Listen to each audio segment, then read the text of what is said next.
Tonight's podcast, as always, sponsored by JMW Heating and Plumbing Limited.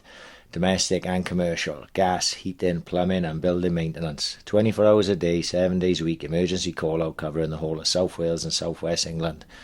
You can contact them on email at info@jmwheating.co.uk and on the phone 0330 100 5286. There's a 10% discount for NHS and military veterans, 5% discount for Swansea City season ticket holders and AIC podcast listeners. You get a free quotation, they're a safe contractor member and a backseat accredited installer. As always, sponsored by Boss Brewery. You know, the bar is only 200 metres from the Liberty Stadium, so when you go into the game Saturday, we got Huddersfield, get down there and have a pint. They got an offer on. They palled up with their friends at the Co-op UK to bring more free Amber Gambler for the Six Nations this weekend. You can grab a coupon in the Echo or the Evening Post tomorrow. That's, well, Friday the 21st, today if you're probably listening to this, and you can head to your local co-op to claim your free beer. So, you know, we all like free stuff, so get on it. Last but not least, without these guys, tonight's podcast probably wouldn't be happening. The Bunkhouse Bar, Swansea's #1 live music venue, and they've got absolutely loads coming up this Saturday night. They host The Feeling, which Noel Gallagher calls the UK's greatest club night for future rock and roll stars, with the Fiends live. And on the 3rd of July, they've got 90s band Space. And we all know that. What was that in the song? Neighbourhood, wasn't it? Yeah, I can't sing it. Don't ask me to fucking sing it. But Space, we all know where they are. And over a third of the tickets are already sold, so get up there quickly. You can go to www.bunkhousebar.co.uk to get tickets. They're on all the social media platforms, so go and check them out. Bunkhouse is doing massive things. And of course, tonight's podcastees, is that a name? I like guests. Podcast. Well, I've just fucking come up with that. So the guys who are on tonight's podcast, they headline at the end of the UK-wide tour on the 11th of July at the Bunkhouse Bar. That, of course, is Pastel.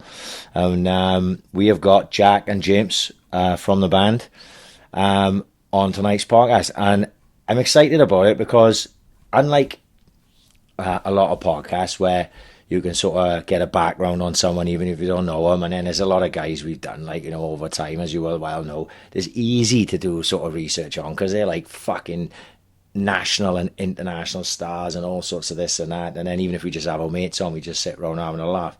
But with Pastel now tonight, it's really interesting to me because it's like a band right at the start of what was potentially a very big career, and we don't know much about them. I've heard some of their music. I don't know anything about them personally, but having a couple of message chats back and forth to organise this evening. And I think that's what makes it exciting, is we're going in there like, we're not sure how this is going to go. This could be a 1 hour podcast. This could be a 4 hour podcast. From everything I know, I've been told about these guys from people who know them. They're cool as fuck. They're both from Manchester and they've got a cool as fuck band that everyone seems to fucking like at the moment.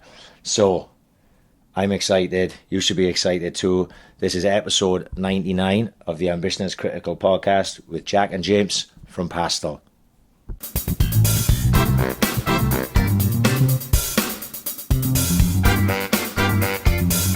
Ambition is critical. Yeah. You know when the fucking name, but Is that an original paper then?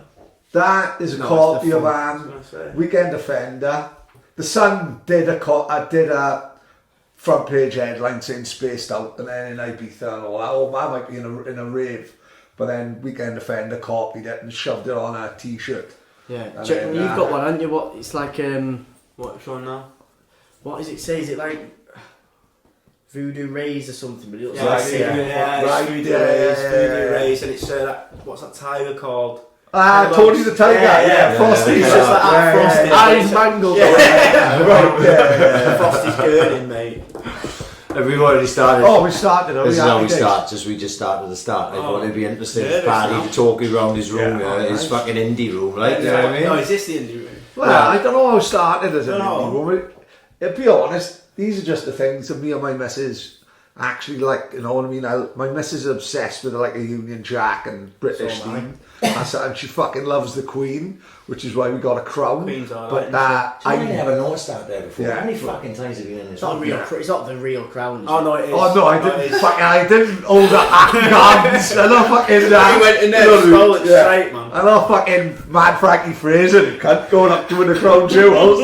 You know what I mean? And then you got that then by, I think his name is Jamie Reid, like that's what probably the fucking most famous Sex Pistols album cover, like. Yeah. And then Weekend Offender, Pills one end in the corner. And a Jordan Turkish quote there. Yeah. Well, see this year now, right? Because obviously Jordan had said to me about doing artwork, you know, if you ever need anything done, I'm like, at the time especially, I'm a bit of a cheeky cunt now, but at the time, this was early on, so I didn't like ask people for stuff. And I had this idea in my head of the two of us standing outside the train station, where outside the train station, ambition is critical is written on the thing, And I had this idea of us two standing and looking down on the ambition is critical thing with just, and that to be some. So basically, I just mentioned those ideas to Jordan. He said, "Give me 5 minutes," and genuinely about 4.5 minutes. And he come back with that. And he come up with he'd taken quotes that people had said, and like, see, these are genuine quotes. See, there's too much Swansea chav. That was a proper iTunes review. Yeah. Right? And by the way, 6 months after it, then Changed Compton said, "I was fucking pissed when I wrote that review," and he gave us a 5-star. He was 5 stars. Too late, we'd already filled him in on it. It's funny though, the fact you've got like a 3-star review on your post. Yeah. So, so then, actually what happened then was this bit here was not meant to be there. So this, Donna was going to knock up this print for Paddy for his birthday party. Right?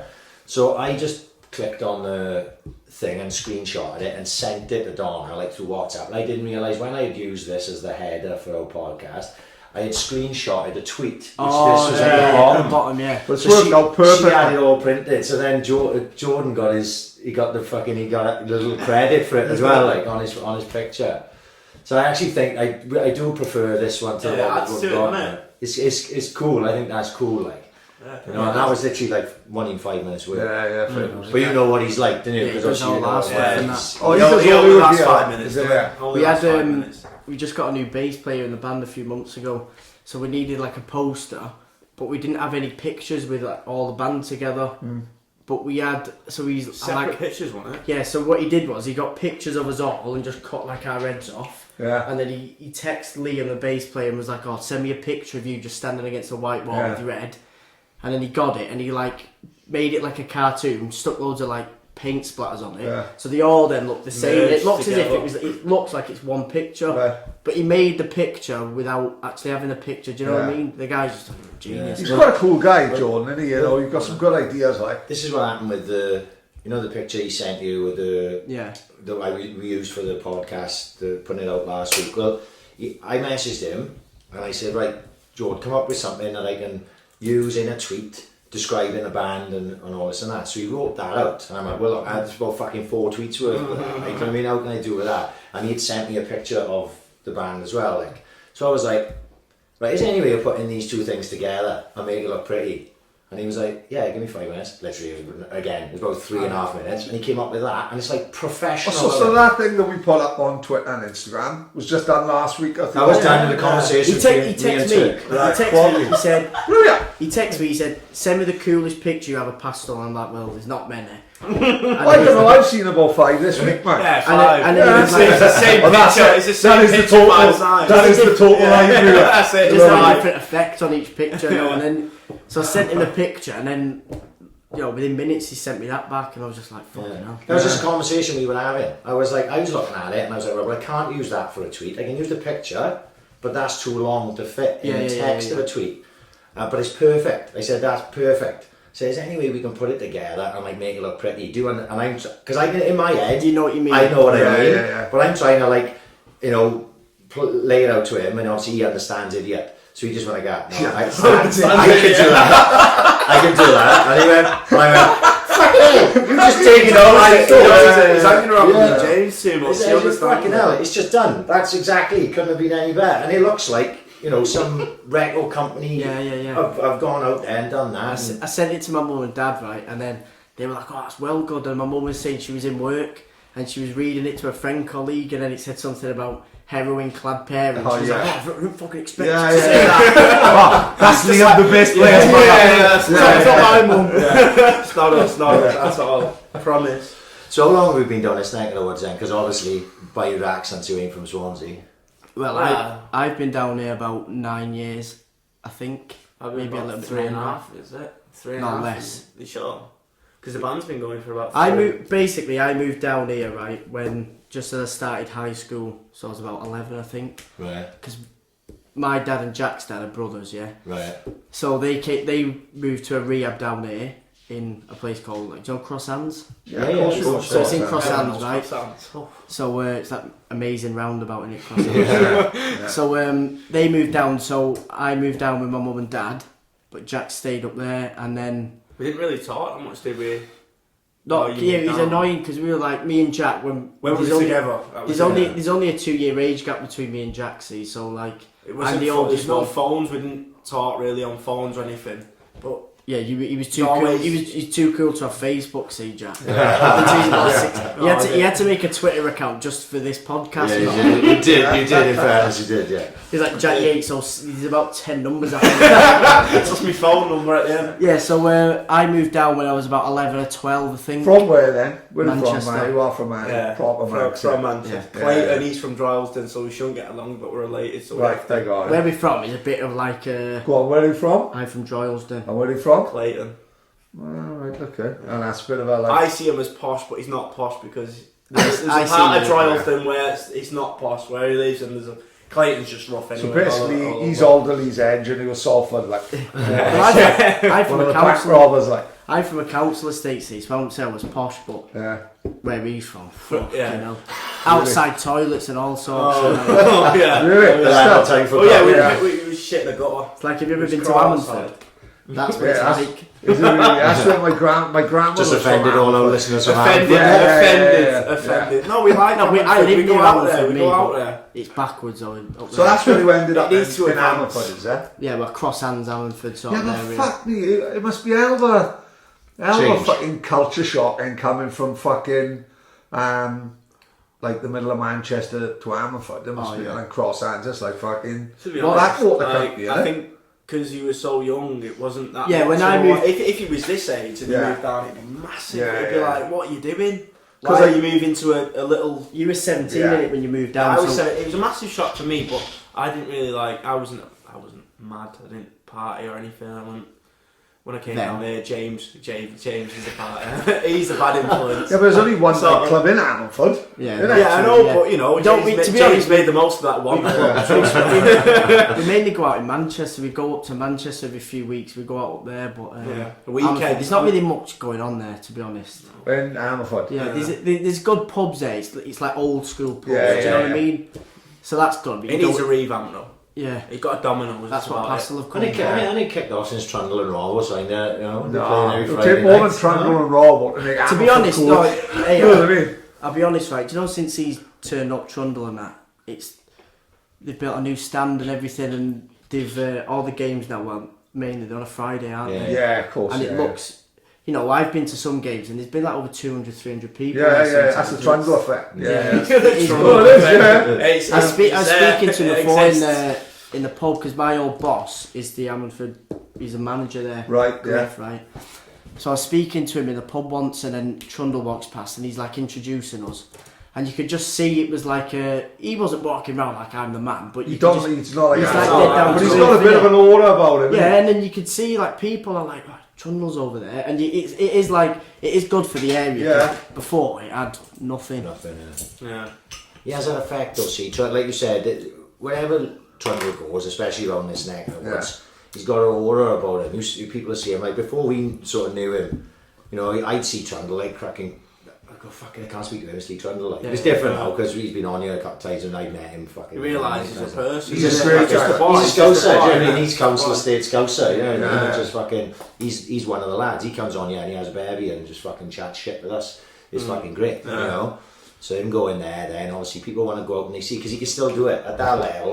40, whatever he is, 42 or something like that. He's still a fucking man, like. You know? Do you know what's the other guy? There's Trundle and who's it? Robinson. Right?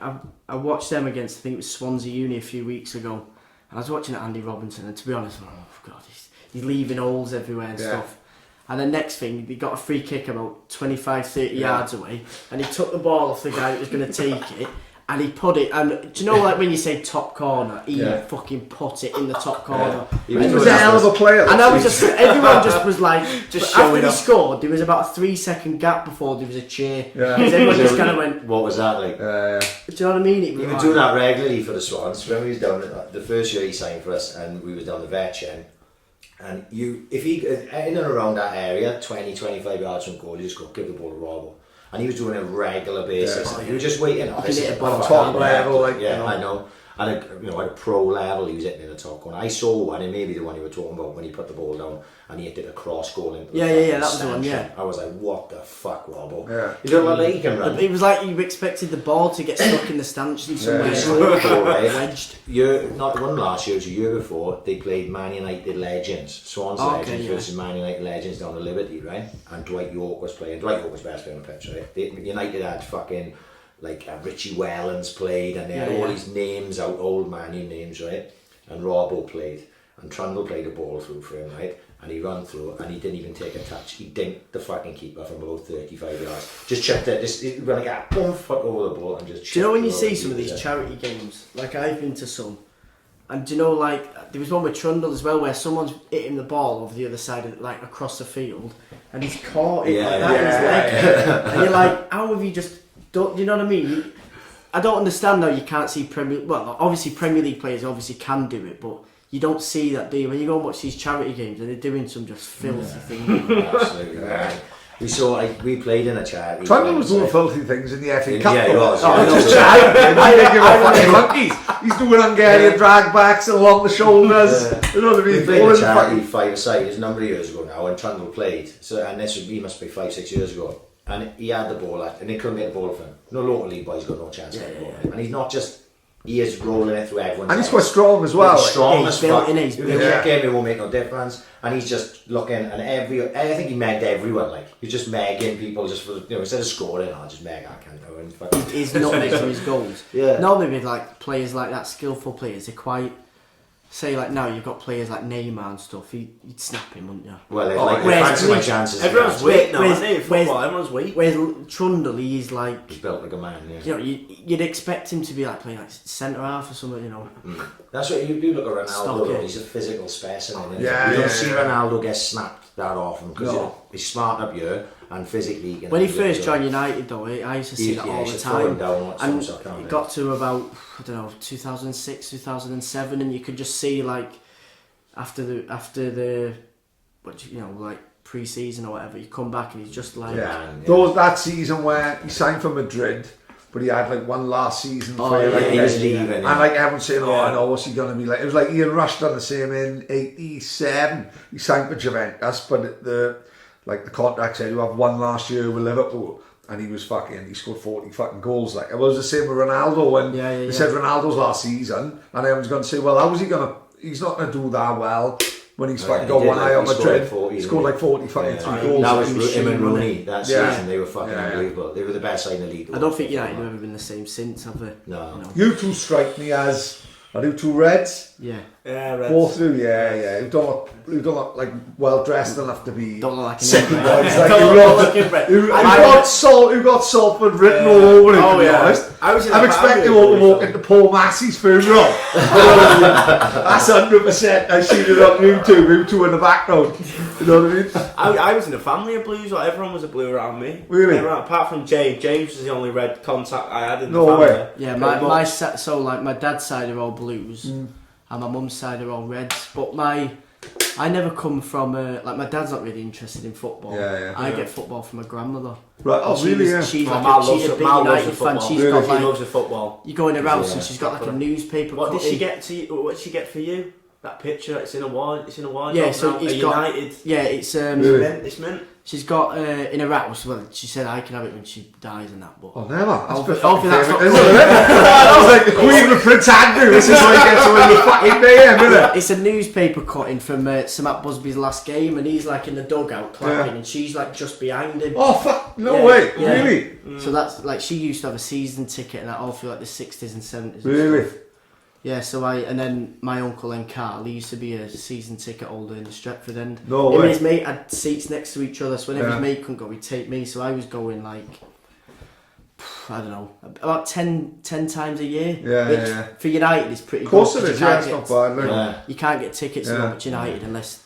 If you buy a season ticket, you've got to purchase all the cup games as well, haven't you? Yeah. So so what a lot, obviously when you're purchasing all those cup games, a lot of them will sell those midweek tickets and that. Not so much the Champions League, but the League Cup games and that. It's like a business, isn't it?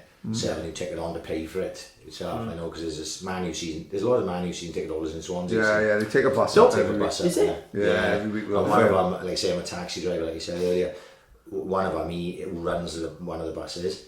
He's regular with us, so that's how I know these things. Like but he goes to fucking everything. He never sells his ticket, but he gets all the other tickets. I know they got like so many on a bus regulars. Yeah. If they're not going, they give his tickets.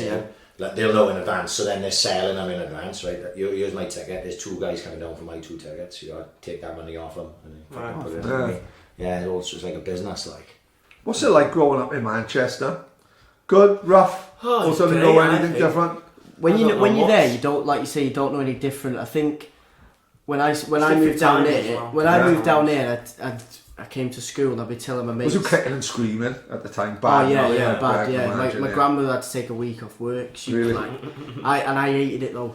It was fucking horrible. Could you imagine it? Do you know what I mean? It's not as if if we'd have moved to Swansea, fair enough. Of course, yeah. Because you move into Ammanford, it was proper like Jack said before. If I was a bit older, it'd Different probably been world. even worse. You know, if I was going out drinking and stuff at like say 13 or whatever, in the park, and then I moved down there, it'd probably be a bit worse. But because I'd not got to that age yet, he grew. it was a bit easier. But like He got the roughness of Manchester, and then he's got sort of grew in the Welsh. I think it's a great way to develop it. I think.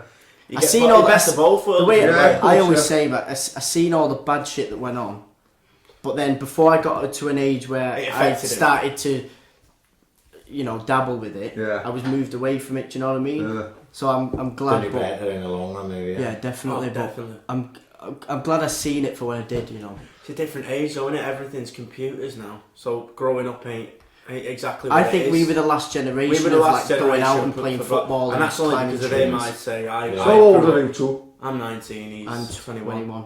Still kids, Yeah. Still young enough. Still young enough. But we- the we next was a- generation are troubled. we- Oh, the fact every one of them got They're mental messed. health, every one of them has fucking got anxiety. Yeah. I think you two are just past that. Yeah, no, I I'm glad agree. we passed it. When we And I think that's because we did move out of the Yeah, city. yeah. Because everyone in the city now is just, that sort of let's save the worms. Oh, like and that, stuff. that ginger kid. God. That ginger kid who said he struggled to get an haircut. You see that ginger fucker on Twitter? Oh my god, mate! I threw my phone out the fucking bathroom. There's this ginger kid, right? Like a transgender fool. Right. And, I've seen it. Is that the correct term? Is transgender Transgender fool? fool, Was Let's that? be Take me to court, put me on judgment night. Fuck. So he's like this Scottish kid who's like got fucking piercings fucking everywhere, and he said he's like, Asking for attention. you don't identify as a man or a fucking woman. Right. You don't identify as Manchester or Ammanford. And he's like, Isn't it? he said, where can I go for a haircut? I go to a barber's and I feel like I got anxiety because they treat me like a man, and I can't go to a salon because they treat me like a woman. Yeah, you just so where go do where I you go want. have my Just go where you haircuts? want. If I wanted to go to a salon, we've been to that Andrew Price, innit? Yeah, They're great treatment. I've been to blokes barbers, and I went to Andrew's Price. He took me coat. They gave me a cup of tea. I was I'm living here. If this is how girls do it, Well, It's mate. fucking great. Well, He mate, went that's to how advertise. Well, then they He give said you he a went to price. Liam Gallagher. He wanted a Dustin from Stranger Things. You know what I mean? It was class, and he came out looking exactly like us. Wow, you hit me with that one, didn't you? You hit me with He's that got one. that chubby face as well. hasn't he? Hey, people love the And he got the air lip as well. It's fucking great. Hey, when you offend them early, pal. No, what I'm saying is, I'm going. it's ridiculous. Like, but yeah, but enough. I'm yeah, leaving. yeah. Smack, chuck the telly out the window. Damn, tip the table. So it was like tip it was the BBC that found this kid, and now the BBC are saying we are screenshotting everyone who's bullying this ginger guy. I'm like, it's fucking the All Britain. Yeah, you know what I mean? That's fucking quite rightly so. Everyone thinks he should grow up. There's too many people. Like there's the younger generation. That's the minority. Yeah. Younger offending generation. The minority. And they need to sort of these kids to grow up. There's more problems going on in the world that you don't even know. Exactly. Like far away from here, we're privileged. The privileged problems. Yeah. It's just grow up. First world problems. Know how good you got it. I don't know even how good think you got it. Even problems that we don't even know about. There's like, you know, like so.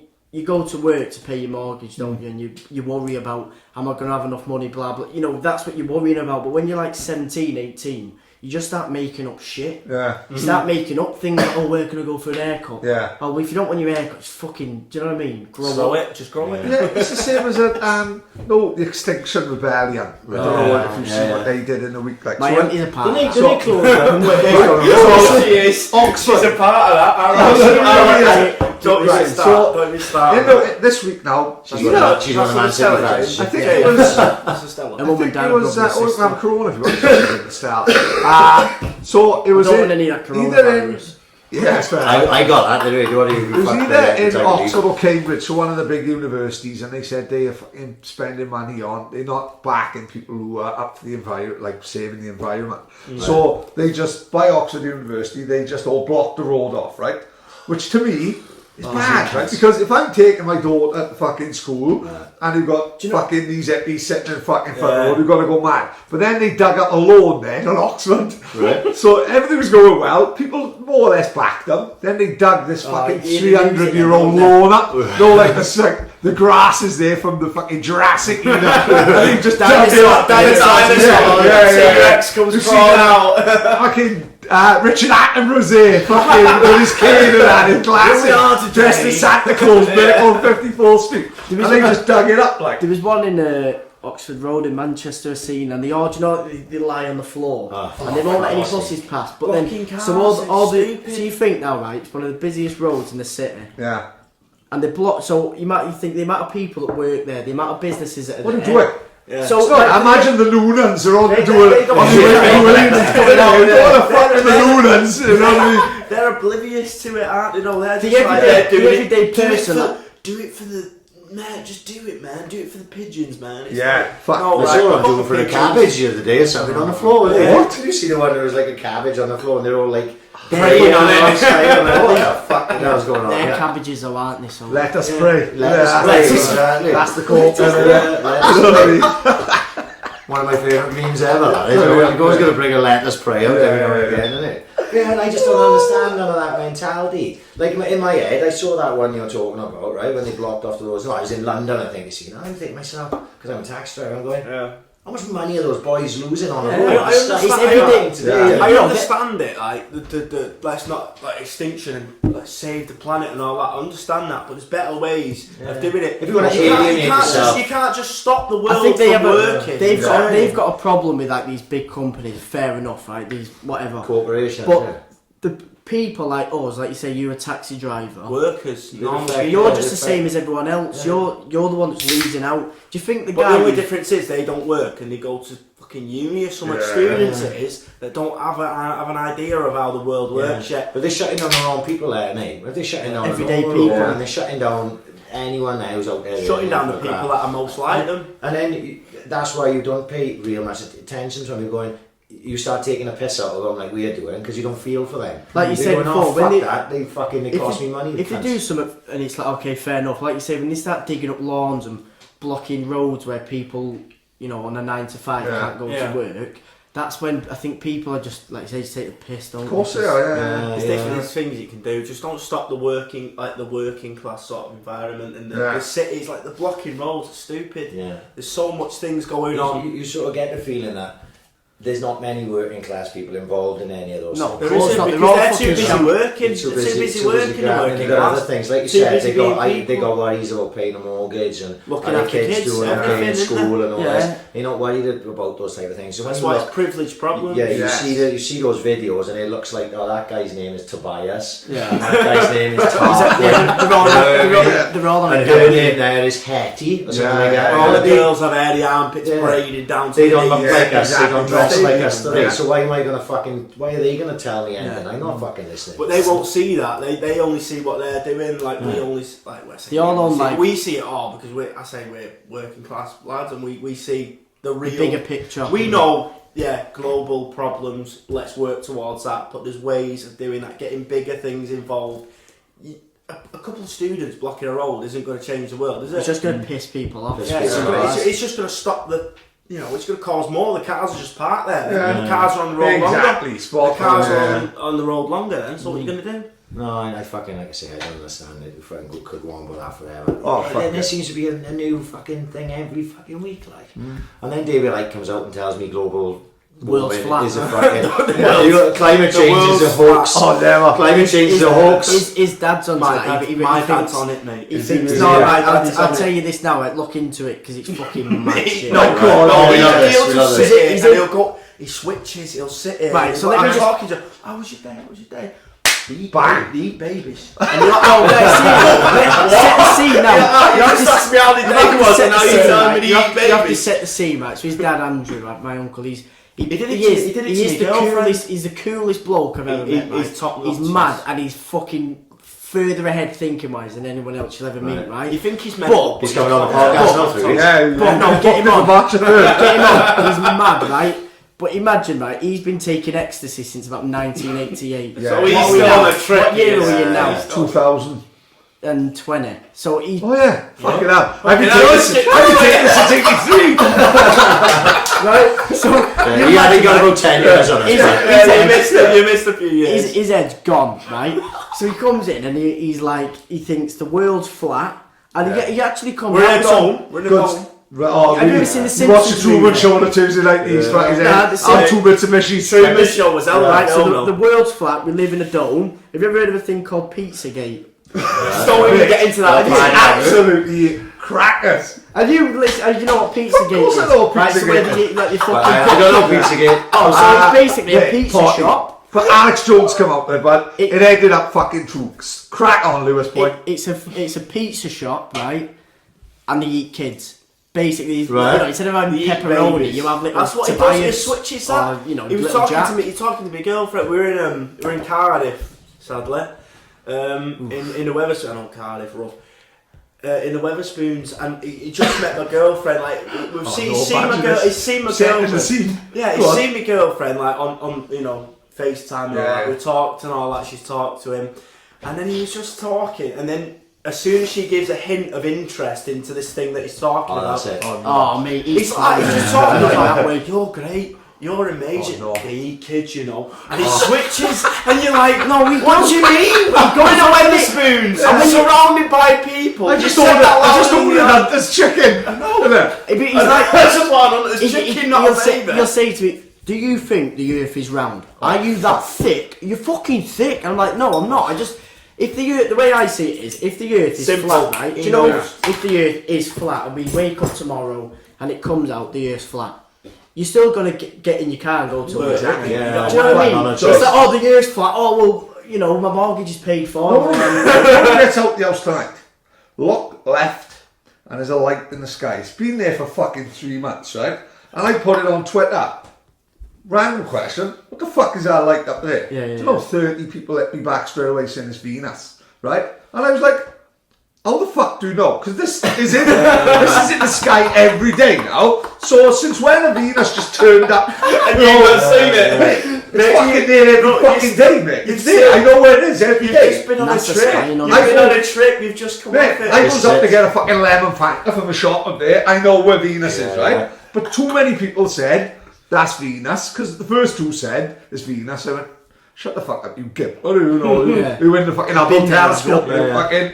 But everyone said no, it's Venus. But no one said to me, well, why is that now What's that been the last fucking 40 years of my life, man? Maybe only now you've seen it because those mushrooms we did in Aggie's back garden, they just really started yeah, 15 years later. Oh, And maybe maybe they're all now kicking in. But everyone knows it. Everyone knows that it was Venus. And I was like, well, why didn't anyone tell me on the news like that? The Venus knows all the time. I mean, I don't think they're just catering the news to your. No, they're yeah, just That's like, you know, he tells you don't watch the news apart from the news. You don't watch the news. No, we don't watch it. We don't watch in the news. this We're fucking fans of crap. that. the news is too much. But I think we know if we met your old man, there would be an he's issue with the flat Earth stuff. We could do Yeah, 2 hour podcasts. So all still give it. We still give it 5 minutes He of time. doesn't. It's not like you won't be indifferent or anything. He'll get along with you. No. Fine, What he'd do is, bam. by the time the podcast is finished, you both would be going to bed going, I think You got a he point. might be right there. I don't know. I see me on the roof. Well, Venus will come from nowhere. No, you give him enough time. If that kettle right is boiled, Yeah. I'm talking 2 brews worth. If that by the time that kettle's Oh, you're a boiled, flat earther. you're like me. Let's just start eating the ground and stuff. No way. It's like I like to sell they eat it, yeah. babies. But Like, we pencil him in. We cancel next week now. So- We'll have episode. When it moved down that, but did the whole family pile down? Did No, they? just No, my just- mum and dad and my So how the sister. fuck did you end up down there with your old man? do you want to tell it? Or Right, I'll tell the story. James is good at this. So- Like, every detail. I'm Yeah, talking. well- The car. I'm Um, talking the car as well. Right, so First of all, why? Because you ain't gonna get anyone more. You're never gonna meet anyone more Swansea than me, right? I'll never. You used to fancy. No, when people used to work away for the summer, I used to be, I'd love to do that, but no thought of going away for From a full Swansea. summer holidays. Yeah, Can't leave Swansea. we'll have a lads holiday and all that. But the thought of fucking moving from Swansea, whoa, that's fucking. I think moving away from Manchester made me love it more. do you think I so? think- Yeah. so I've got a distance. I can Before love we it. go on, mine, by the way, I'm not sure about Ryan. 100% my favourite city in Britain. But man. I think no, it's- no, I no, think no. it's the I best haven't thing. been No, enough. think I that, haven't right? been enough. No, I tell you regularly. Not because I'm Mank. No, it's no, just no, no, because no. you go there and everywhere, like we said last time. Mal said his grandma said when was it Wales lost against? Who did they lose against? Portugal. Oh no, in the tell Euro, in the Euro. So do you know when Wales played England? Yeah. And me and my mate Zach, we were in Manchester at the time. We were going to watch the Stone Roses there. Eaton And, Park. No, the Etihad. Right, yeah. 3 So we're there the day before we went to the gig. We were in, we were watching the football, and we were in this pub. I think it was like a Yates's or somewhere. I can't remember, but we were in there, and it was packed, right? And my mate's there in his fucking Wales shirt, and I'm like, oh god, I don't want to be standing there. So we're watching the game, and when England scored, my mate he just looked down, like, and he's followed Wales for years. He's not one of these that have just jumped on. He's like, he was going to watch me like Parker Scarlets and stuff. Course, He's original, exactly. Proper So he's there down. like proper gutted, and next thing this bloke comes over with a tray of beers and he's handing them out to his mates, and then when he goes to get his, he just looks at my mate Zach and goes, yeah, I think you need this more than I do. That's why I thought he was going to tip it over. No, it's Yeah. not like that. That's why Yeah. Manchester. I'm not a patriot like Manchester. Yeah. Manchester's a way of I life. am. Something. It's just yeah, no, like, it's a unashamed of great it. place, and it's the reason that it is the best city. I think because everyone is just so well. Well, nice. But I don't like follow really much. The Wales and England divide, and so if Wales are playing, I support Wales. But if England and Wales are playing, whoever wins, wins. I'm glad. What I find is, first of all, we go to London. And everyone will ignore it. It's all right Everyone if will they say ignore that. it, right? We There's went no, there. like, especially the Swansea thing. It must be a South Wales thing. You walk past someone in the street in Swansea who says, all right, without fail, like, no matter who it is, like. You I know went what to your shop there just down the road, and Yeah. I'm having a chat with a guy behind I was the looking in. I was counter. like, "What's he doing?" Yeah. And the guys in This front of me in chat the with queue, him. and we're all just having a laugh about Yeah. just mad stuff. You Yeah, know, you probably expect I owes him 30 quid.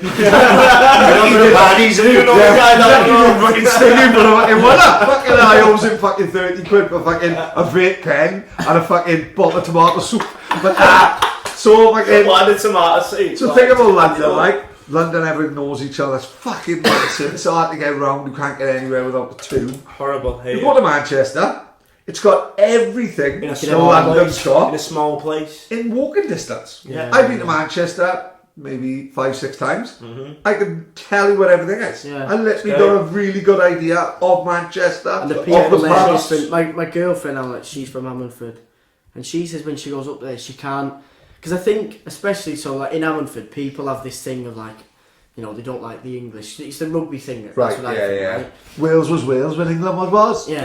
Manchester was Wales once. No, was it? Well, it's not now. So, so there's this thing, you know, especially with the rugby, it's like, oh, you know. But the way I see it is, especially up north, like Manchester, Liverpool, and Newcastle, and all them cities up there, we're just like Wales in terms of like the working class. Brett Johns said that, didn't he, when he was holding said me back? it to you. I was spewing once. I was absolutely smashed in the railway. Yeah. Been kicked out of there, but I was leaning over and he had his hand on back with me and you mush with a bloody shame. I was like, what you on about? Northern Wales with a bloody shame. No, The but Southerners, it is, mate, it's the when you Southerners. go- I agree. I love it when Brett Johns does his best goodness graciously accent. You know what I mean? Oh yeah. No, it is the same. It's the Southerners that, like, not all Southerners. I'm dating one. Yeah, So I oh, can't right, say yeah, that. yeah. Sorry, love. But the most rest of the them- Southerners that I've met, they're all rushing everywhere and they're all rude. It's like, why? What was the point? Yeah. Have His a life's spliff too and calm short to you know do that stuff. Calm down a bit and just take your time and enjoy it. And they can't in London. It's like I said, it's a sweatbox of working people.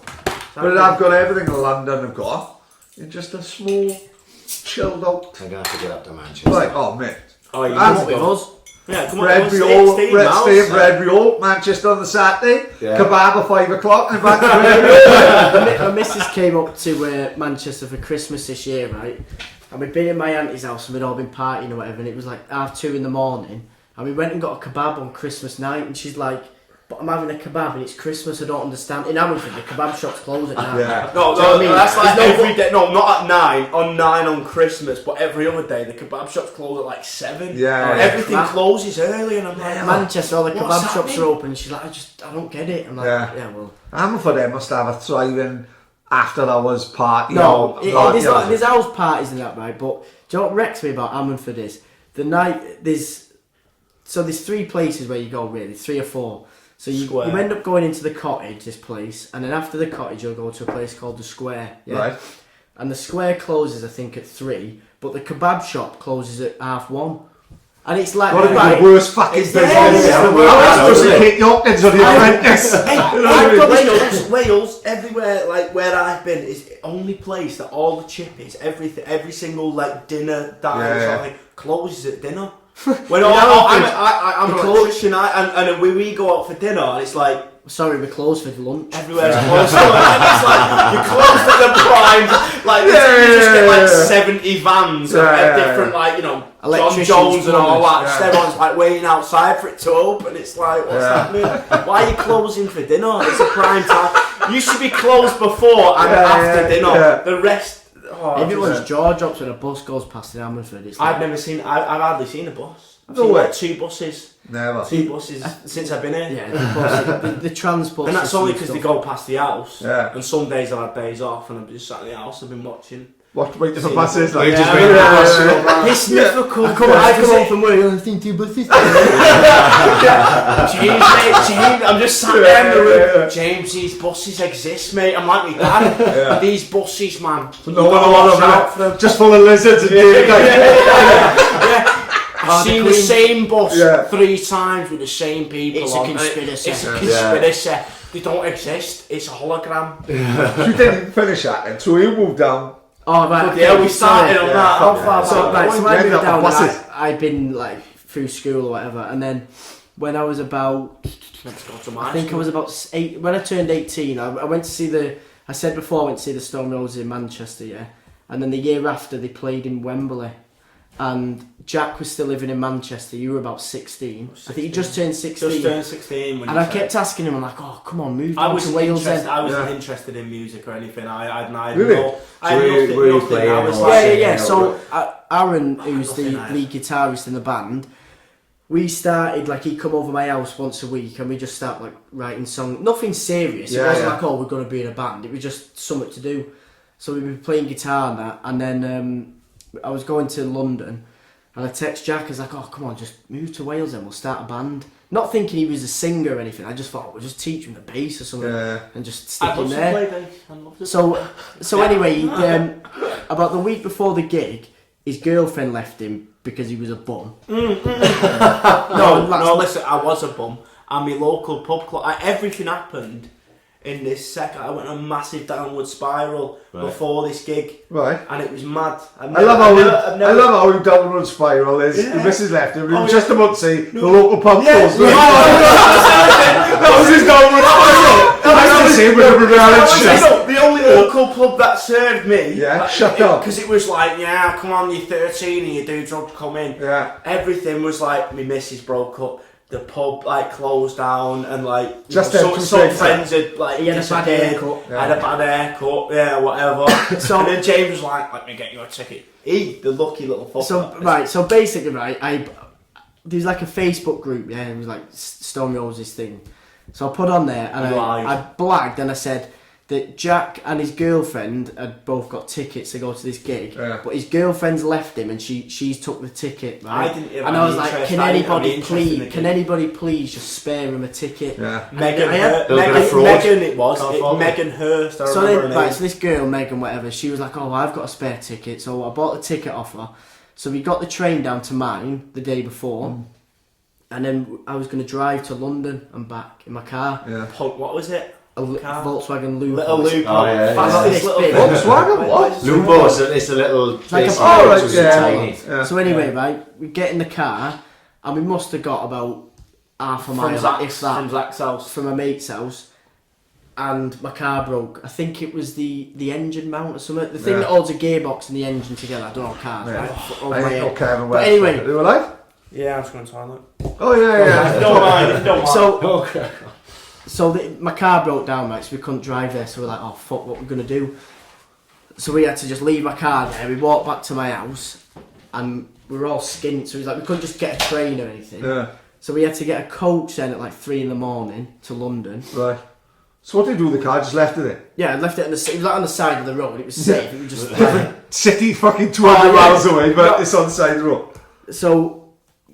as we're waiting up for to get this coach at 3 a.m, I pick up the guitar and I'm playing a song, and then Jack's singing it with me. We're just like messing about. Yeah. And I'm singing it, and the next time my dad comes down, he looks at me, he goes, was you singing then? I'm like, no. And then my mum comes behind him and she's like, was you singing then? I said, no, I can't sing. Why would I be singing? And then Jack's like, oh, it was me. And everyone's like, fucking hell, I didn't know you could sing. Yeah. And neither did he, but he wasn't like, he wasn't showing off, he was just singing. Yeah.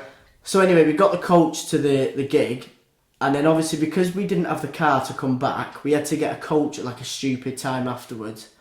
So then it meant when we got back to Swansea, we got to the bus station in Swansea and he'd missed his train. So I was like, look, we've been travelling now for like 3 days. I can't be arsed. No, that's fair. Just come back to my house. What's my car? Yeah. Just come back to mine, stay there tonight, and we'll sort you a train ticket out in the morning. So he basically had enough clothes for like 3 days. Right. But that train home he was meant to get, he never got. Yeah. Because it was like, because we'd heard him sing, I texted Darren then, I said, oh, do you know, like we were on about starting a band, I think we found the singer. No. So it was all just if my car had broke down, it would never have happened. Sliding doors, Patrick. Yeah. Where is the car now? It's not still there. I sold it. Oh, right, yeah. Sold it as seen on. They had to pick it up on the side of the B41. Yeah, so it was just a bit of a mad coincidence, really, how it all fell into place. But in that though, that's the way. Surely that's the way how bands are meant to be, though. Yeah, if in the day, in these days now, how amazing news was it last week when I said last year, 2019, the last year of X Factor, Colin had a tech. No fuckers watching it. It's gone. That's not manufactured in any way, is it? It's like legitimate. That's a proper band. Like absolute chance. What's the story in it? Like even just how we formed. Is a fucking story. Is it just told how we met? Yeah. Not when we met. We fucking met since they were born. How we formed. But you don't even know how, the bass player, the original bass player. We met in Jerusalem. Where was it? I went on a school trip. I say Jerusalem. Jerusalem. So how is that Jerusalem in Cardiff? Down there, you want to be boys. Mate, I didn't realise there was. No, did I think Jerusalem was a real place? I don't know what you think. I thought Jerusalem was a place, not like you read in like Harry Potter books and all that. I thought Jerusalem was just in the Bible. And then until someone came in here and said... The Bible's fiction, mate. Yeah, until someone came in here and said they've been to the Holy City. And he's Catholic. Yeah. So you've been, which Jerusalem have you been? Carmarthen or the real one? I've been to both. I went to school in the one in Carmarthen. Did they name the one in Carmarthen after Jerusalem? I don't know. Because otherwise you've got to... Which one was first? You've got to cross the two guys with beards on, isn't it? You know, if you've got a fucking you can't call yourself It Jerusalem. all happened in Carmarthen. There was a guy with a beard in the one near Carmarthen, but I think he's a bit of a pedo, to be honest. Well, that pretty much sums up Christianity, he ends up working in the Vatican. You know what I mean? Every single church, man. Let's not So which Jerusalem did he meet the fucking base Right, so I went on a school trip to Jordan and Israel. Lumping. 5 years Only you've got a fucking Bover House. I went to Bala for a weekend. Of course, chaos there, man. You know, not as much as Yasser Arafat in Jerusalem. We were learning about civil war, so we went to Israel. And what kind of school is it? I'm Oh, just- Dubai! It's like Hammerford Comp, is it? Said it. Oh, he's learning about civil war, so we just fucked off the Texas. To a civil war. Yeah. We fucking went to a civil there war. was some mad shit there, but anyway, the bass player that we had in originally, he was a year below me in school, so I knew of him, but he weren't my mate. Sort Yeah, of of course, yeah. And then because we went on this school trip together, we just, started sharing the same interests and stuff. Yeah, You know, like music Schindler's and- List of that. Yeah. 16 war pack. Unbelievable. Give us some about It's that. the same- We were educating Yeah. and another guy who was in here a while back who was educating Patrick about the Israel-Palestine conflict. Oh yeah, it was mad. When you see the stuff that goes on there, clean up. What, it's right in the middle of Jerusalem? Like, So we was in this hotel room, me and my mate, and there was all these like Orthodox Jews, like old school Jews. like Shekel. Okay. Shekel. I met a guy in New York, fucking ignorant little cunt, and went to New York, he was sitting next to me on the plane, giving me his form to fill out and all that. No, fill it up, don't speak English. No, ginger guy with a beard, like Shekel his name was. I filled the form in wrong. Basically, all you see was customs adding one arm or leg. And even more or less told him he was a terrorist. Why are you in this country? Why are you in this country? To bomb Empire State Building? He's letting him Shekel, peaceful. Fucking murders him. Yeah, so we're in this hotel room and there's all these Orthodox Jews, and they were protesting because I think in Israel, if you're an Orthodox Jew, you don't have to pay tax, so you don't have to pay as much tax, and also there's a thing where you have to do what's it called, where you have to you have to join the army for like 3 years. National service. Yeah, there's a thing, and they were on about changing the law so Orthodox Jews had to do national service. They didn't have to, did they? Before? So they were protesting about this, but it was mad. Like it was all over like Sky News, and my grandma's messaging me like, "Oh, it's all okay," and I'm filming it. His hotel room, sipping his champagne, broken conflict. And I'm just like, why have we come on a school trip here? It's mad. All the other lads in the school. Don't lie, you were hurling abuse at him from the balcony. Yeah, obviously. What else is a 15-year-old? Every other school year went skiing in Austria. They must have known he was going to make it big. Throwing money at the Jews, that's what he was doing for the balcony. No, got enough. Crazy place. So that's where you met the bass player. Yeah. Or you went there with him. Met him. I went there obviously, but I didn't know him when we went. But when we left, we were mates. Yeah. And then Aaron, who's the lead guitarist, We met him in the Shroud of Turin. We met him in Vietnam. back in Nam, and Walking down the Ho Chi Minh Trail. We were learning about wars, so they sent us to the middle of the Elban province. mad the minute. Did you ever think about it? My school was fucked. Yeah, what's going on in that school? They'll send him to a civil school war, is that's that? fucking I great. fucking had to pay 300 quid for telly to go to Oakland No, Park. he met Jay. He told me Jay, they were all like having a laugh at the conflict. They were all like massive protest outside, throwing shit at him and all that. Yeah. But Jay, the guy, he was just Sat in the corner reading a book. He was And I was like, this guy's cool. He's I've never read a book. well, that's cool. I've Just never read a started. book. So the fact that he's reading a book, I thought, yeah, he's got cool. something about him. And then Aaron, who's the lead guitarist, he's from Dublin. So I met him out in some mad like IRA conference. No,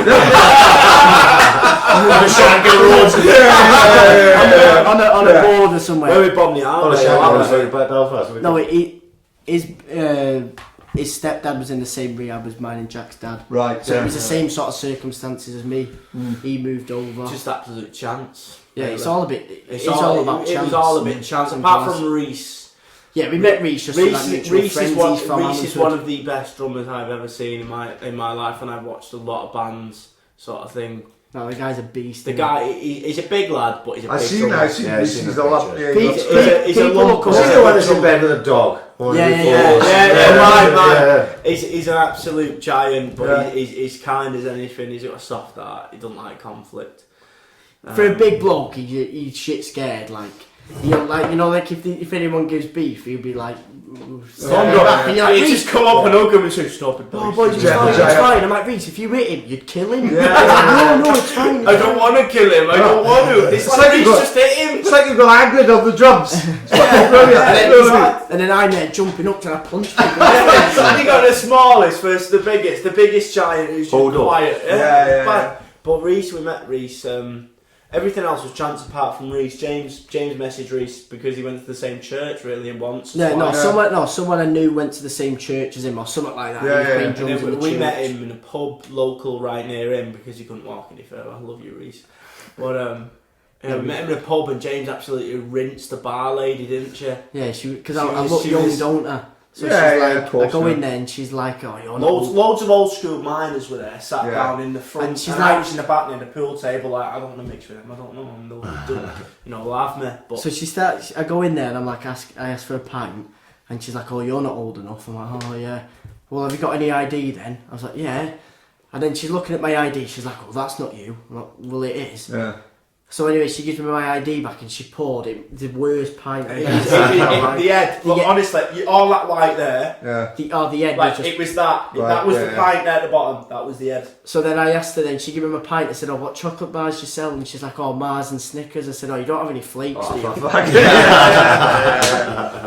And then all these miners, all the old school miners then, respect to him there for that. And that was the first time as well. Crack on, right up top. First time. Upstairs. That's the first time we met Reese. He absolutely off now. So when you all get together like that, what's the first time like? Do you just like?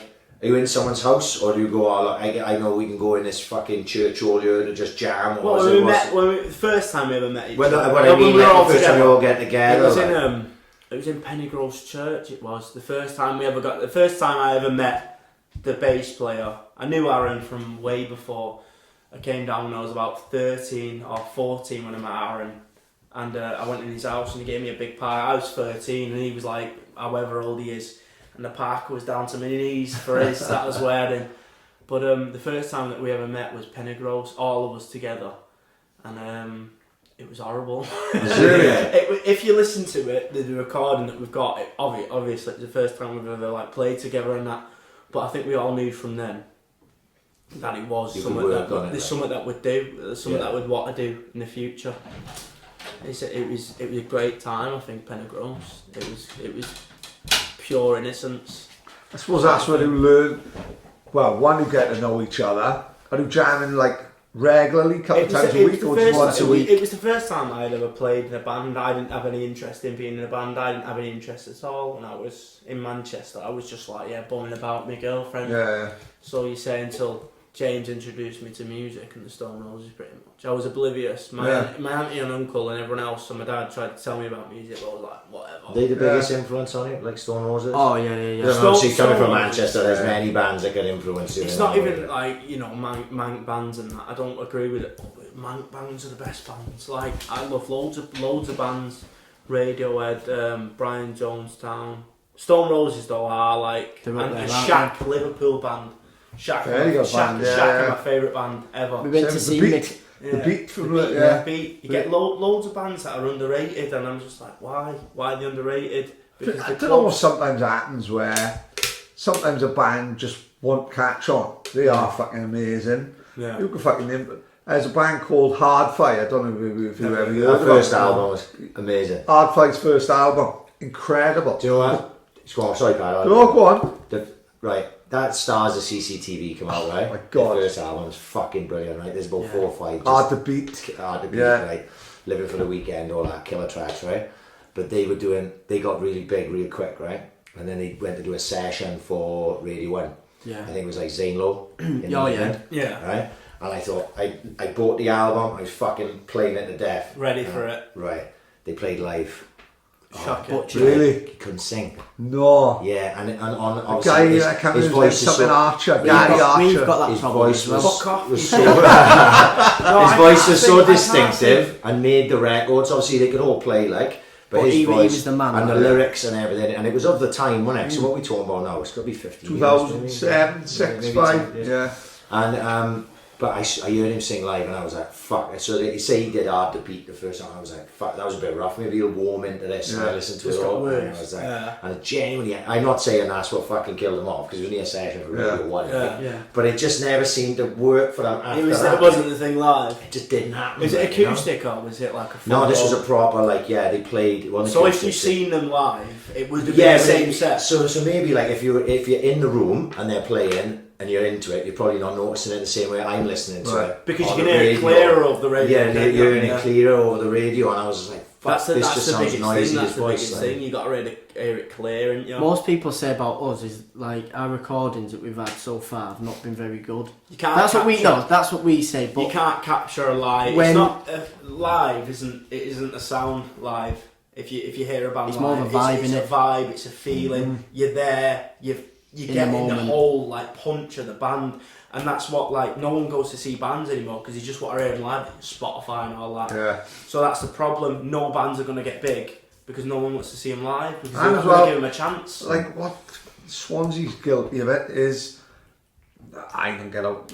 It's different for us. I'm 40. Yeah, Ryan's we- fucking nearly 40. Ryan's 40. I'm 40. I'm 41. Thank you. Oh, Good team, you know, And, man. don't look at Dale if we were in our 20s, then we were fucking there watching bands like. Yeah. And Swansea's massive for cover bands. You know, Yeah, we yeah, go yeah. and see Cover a bands, I cover don't- band. I don't. But then they taken away in from boys like UN where do people want to go and see something that they don't know any songs at all? Yeah. But they are the proper Yeah. gigs that they want to see. Like There I is tell you what was massive. Swansea didn't have a band scene at all. It was a pub we used to go in. Had their own band. Had a band called the Penny Drops. Penny Drops, yeah. Yeah. Well, And, Muggins on the drums. Muggins. Yeah. Okay, Absolutely. wasn't it talented drummers? Yeah, he's mad. Minna on the bass. He's the maddest bloke I've ever met. He actually went up. What's a bass player called again? Minna. I met Minna. him. He's got the biggest hands. He bought this- me a pipe before, right? Yeah. And do you know, like when his hand was holding the pipe, It looked like it a- looked like a toy. I was Yeah, like, he's a heavyweight boxer. Yeah, Was he's- it? yeah. Well, he was actually a middleweight boxer, but he he? went Was he? massive. Yeah, he was like. But that band were proper, proper scally pub boys. Yeah, yeah, Minna yeah, was yeah. a We fucking watched them boxer, loads. Oh, you know, we were and it was proper. from our local pub, the Brimellin. That's where they all And drank like it. this was before. I tell you, who was instrumental in getting the music scene in Swansea, and he's fucking probably didn't even get the recognition he deserves. It's Clivesy from the Railway. Yeah. Steve was having bands in the Railway on a Saturday night before the stadium opened over there. So he had a football team called Compress running from the band, and every Saturday, because he's music fucking mad, he'd have bands in. Yeah. And it was the only pub in Swansea that would have bands in the back room, cover bands and all that. Then when the Swans took off in, Saturday afternoons were fucking rammed with football boys. Compress had to move out, and he probably didn't really have the need to have a band because the pub was fucking full anyway. He still did, but he was instrumental in getting the music scene kicked off in Swansea, in my opinion. Like, but then we're like bands like yourselves. Thank fuck for places like the Bunkhouse and all that. do you know, like you Bunkhouse. said then about cover bands and people don't really want to go out and listen to songs that they don't know. Yeah. There Especially is an underbelly. in the bunkhouse. Yeah, In the bunkhouse, especially the sort of scene it is and the type of people that go there. And like we only play our own songs, right? And loads of people we always say, have. oh, you could do one cover, and we're like, Fuck that. off. No, we've Right? done that. We've done that once because we were told to. Yeah, and it was a cover that nobody knew. It was a Nirvana song. Okay, yeah, that's fair enough. We did a Nirvana song, but we did it our own way. So Yeah, it wasn't yeah, a Nirvana song. like, it was a Vaseline's, but a Nirvana cover. Well, so we did double cover sort of Yeah, thing. so in like a random way, like one of the DMA's fucking most famous songs is a cover they did a Leave, fucking yeah, share, like, yeah, you know what I mean? And I don't think they like doing it live because No. they fucking It's not try. theirs. They don't want But- to be known for a cover. Yeah, and that's right, because when they supported Liam Gallagher, they didn't play that. Yeah. And I was a little bit gutted because You're like, it's that a good song is version, not innit? Cher's song. You know, it's not that song, is the Yeah. DMA. Oh, If, yeah, the, leave if, my if the opinion. cover's better than the original, Yeah. then I think it should be. Oh Yeah, no, totally. I love it Who's when a band will do a version of a Yeah. song. Like I'm not like against it, but Yeah.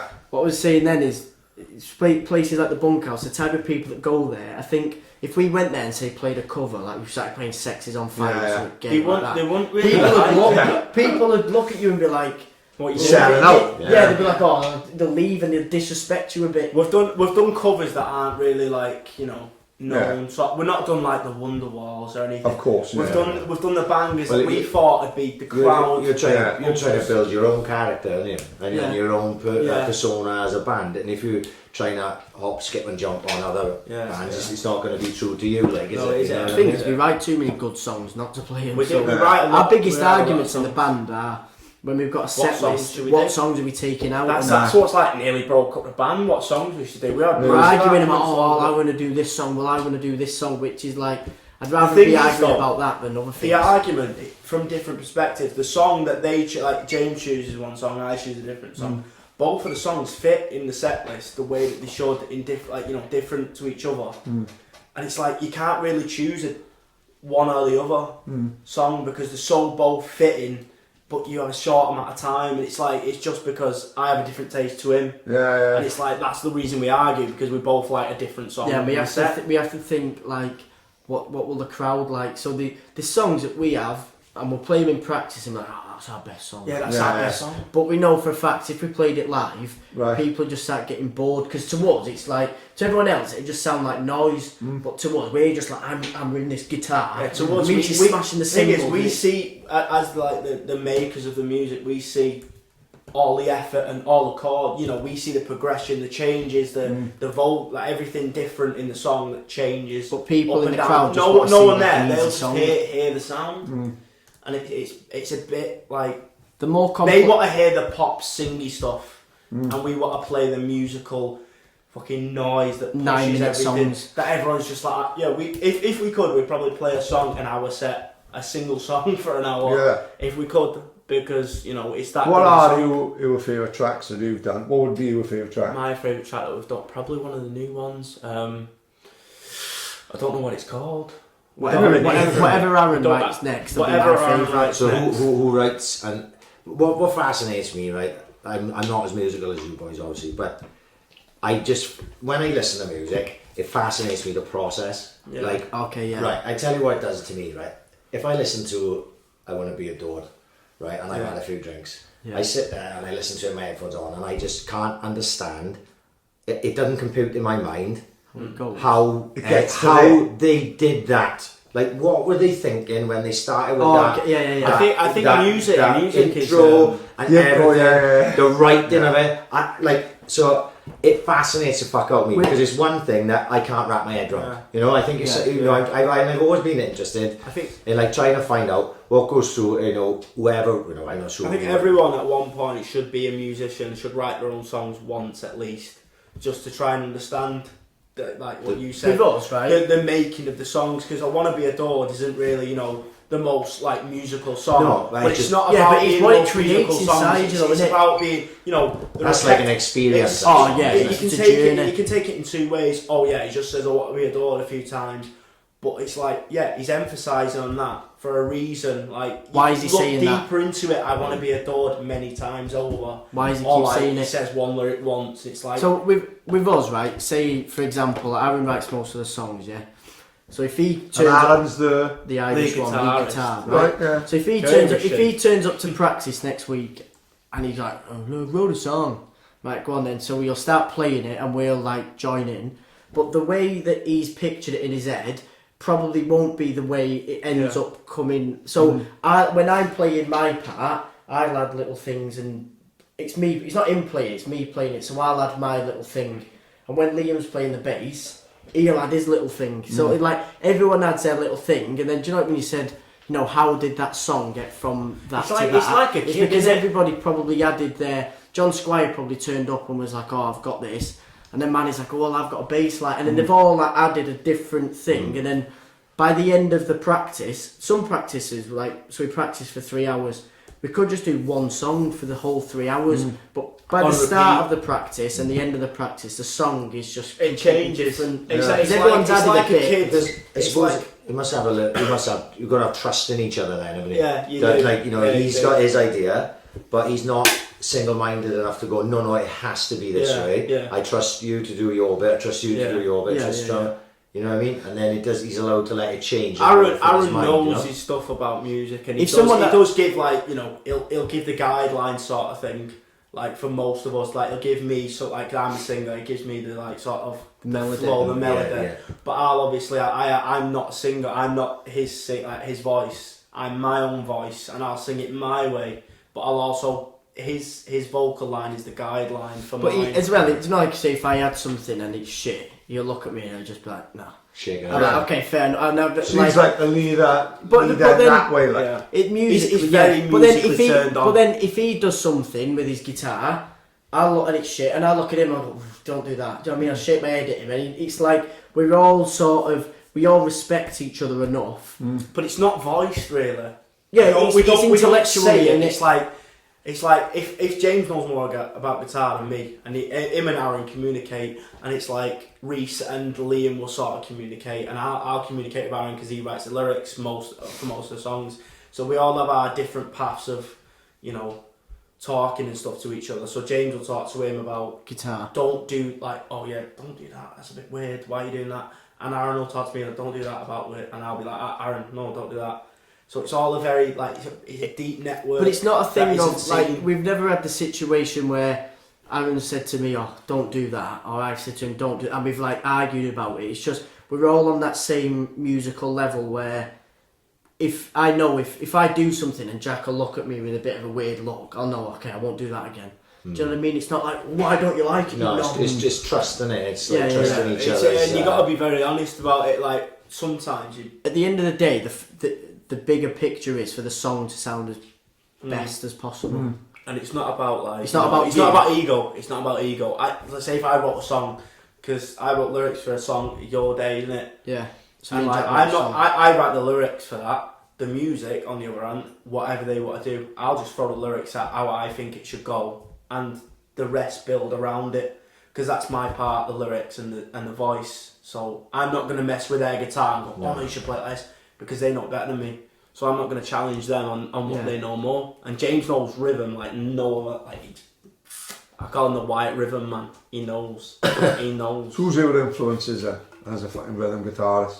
Clapton, people like that. Yeah. Your first song. Go on, your first song that you remember. The first song I ever remember was do you know White Lines by the Sugar Hill Gang? Of course I do. So I remember like driving around, my dad would be like... I think they wrote it about us, Pat, didn't they? Huh? Is it? They wrote it about us. My dad would be like driving around drug dealing or something, and I'd be in his car.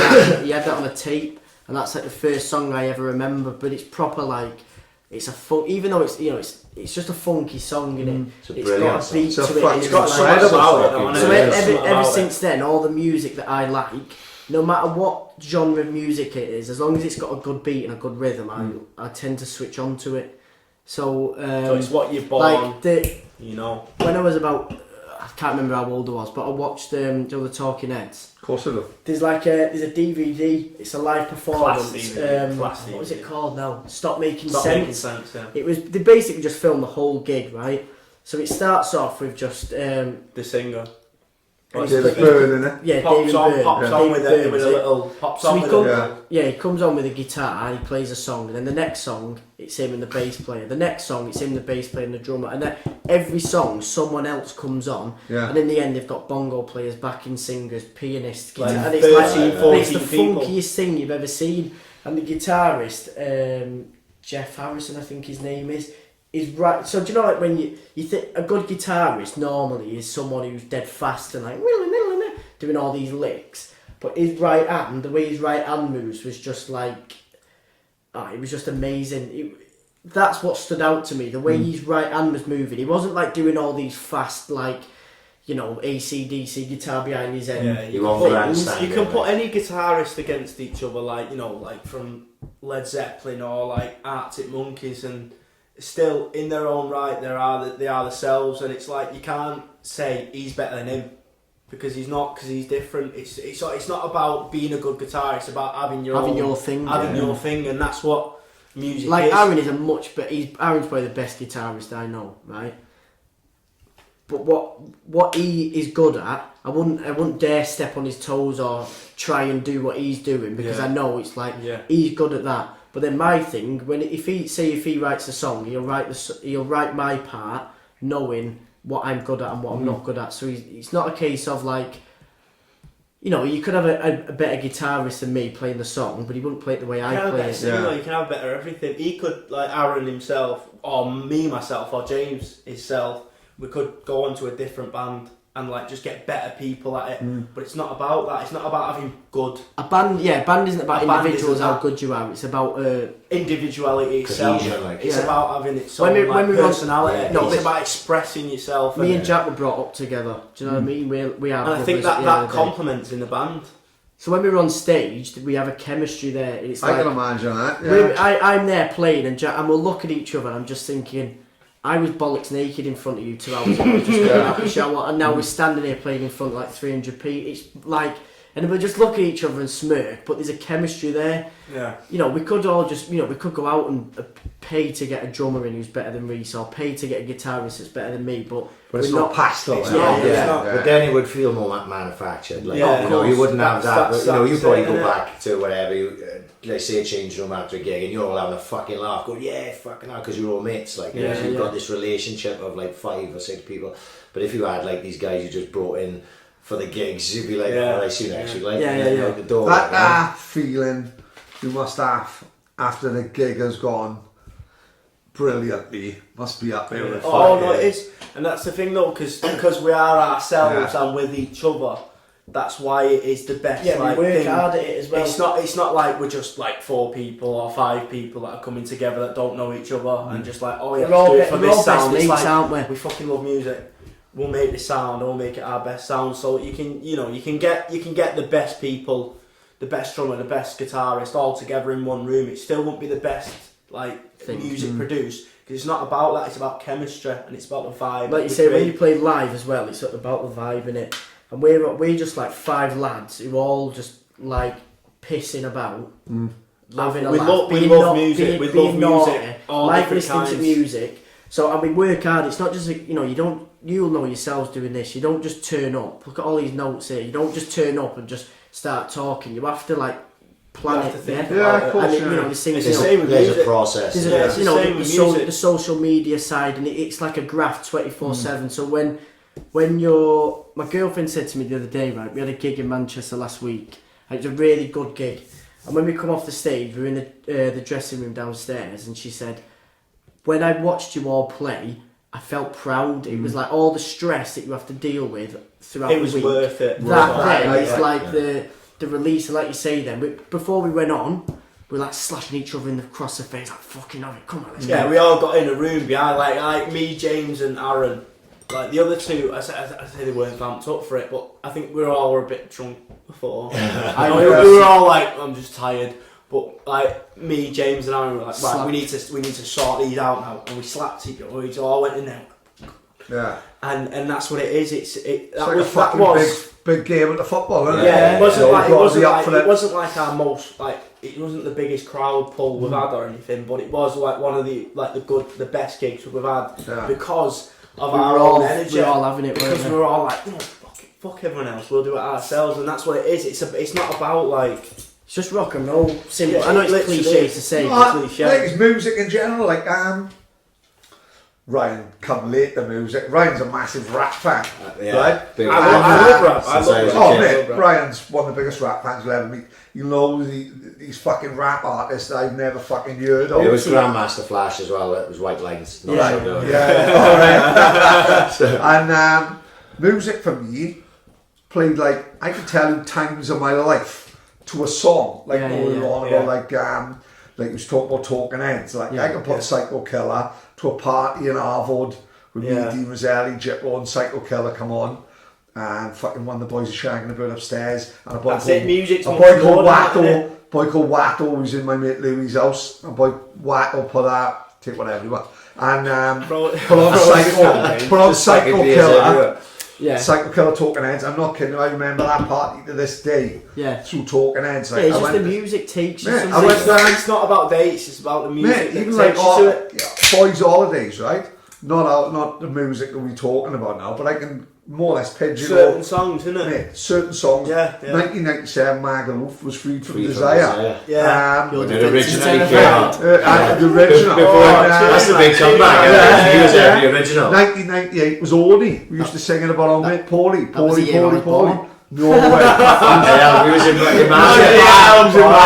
Absolutely ripping it up massively. Like. But it is like say that. Gigs wise, I went to Oasis. My mother and father took me to see Michael Jackson in '88 in Barcelona. Michael Jackson? In Barcelona. They left in Michael Jackson for 3 days. You know what? I was so young. That's why he's a bit. It's all over. So what? That's why you I cry said- all the time. Yeah. Every time he hears Michael Jackson, Yeah, it's automatic. It's the king of pop. You know what I mean? I had tickets to the O2 one. I know why he was. You're fucked, you're Catholic as well. I think I put it in the back of my head. 100% ice finger by a piece of He's still got Michael's glove in his arse. When it's windy, his ass whistles. And I nearly got on Jimmy Savile as well. I asked him Oh to my set me up. God. I wanted to meet Roller Rat. Fucking hell. Could have ended in tears out. So, I remember I went to Oasis on 195. But, gigs wise, I can tell you, the gig that started me, because the gig, right.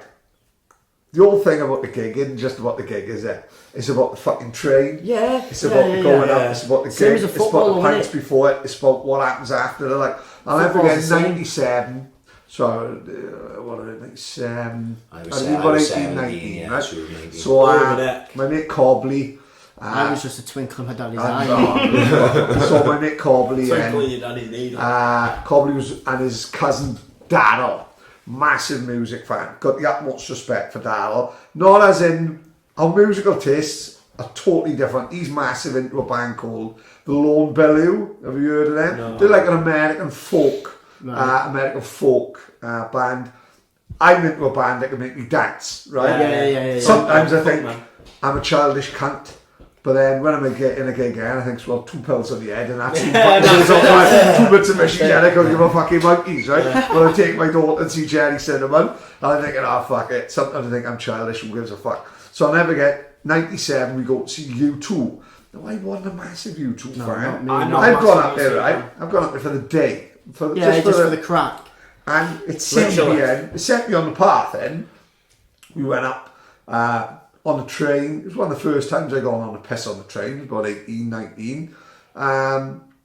It was all seats everywhere, one like today, where everyone's cramped like that. You go on the train, you have a fucking table. We get into London, we haven't booked no hotel. Cobley's cousin Daryl, I knows where to go, takes us to this part of London. I don't know where the fuck we are. Walks into this B&B. Room for 5? And this guy went, no, you're not going to get no fucking hotels in London. It's fucking bank holiday Monday. Yeah. And then he locked in, no, see the glint in his eye. Yeah. This little guy from Yeah. Algeria somewhere. we do have one room. Is the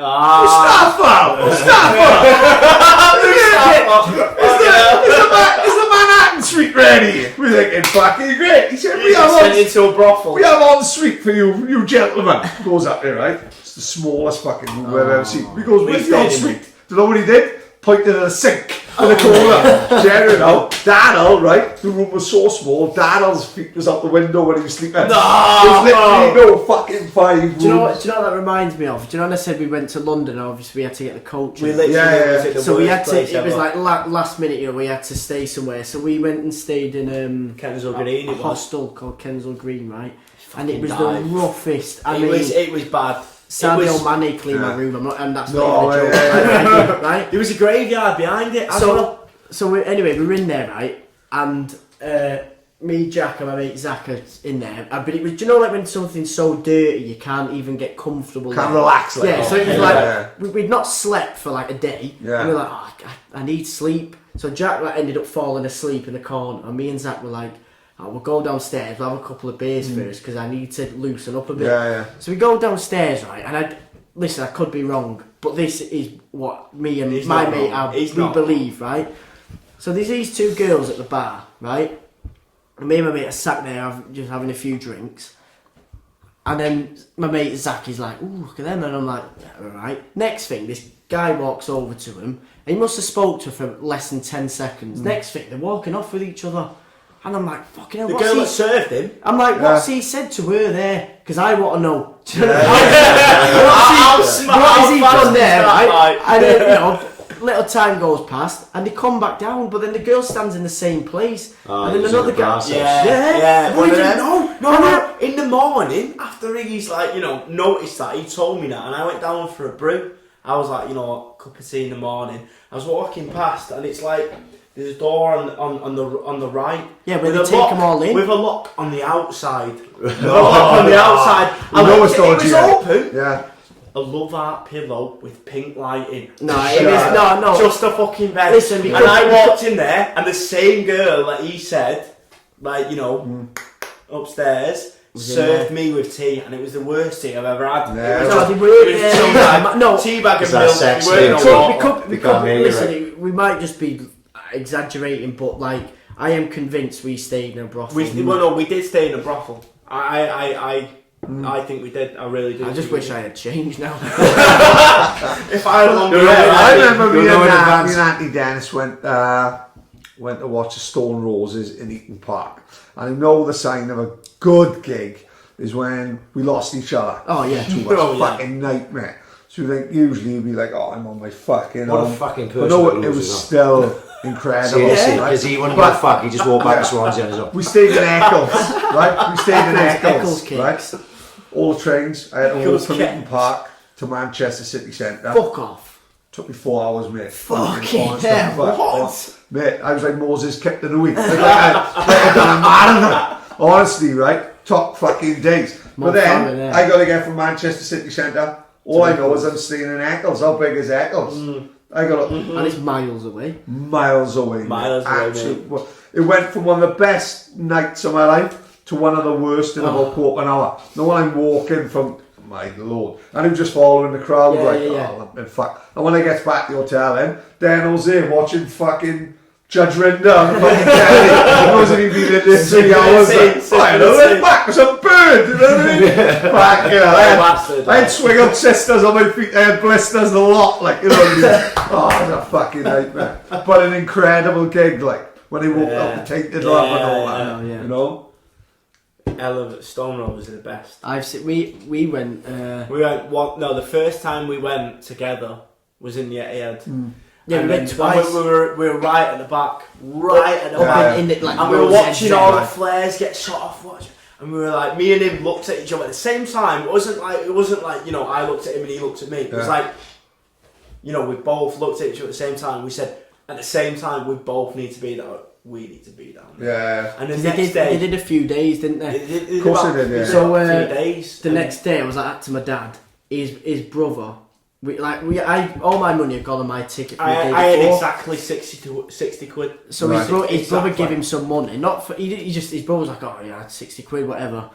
So then I said to my dad, I was like, Dad, I went there and I enjoyed it, but I had a nosebleed up there, and they just finished and they stand in the Etihad as well. The people around us were looking at me and him because we were just off it. We were mad. Right, what are you doing up here? We didn't even drink, didn't even do anything. We were just there like we did.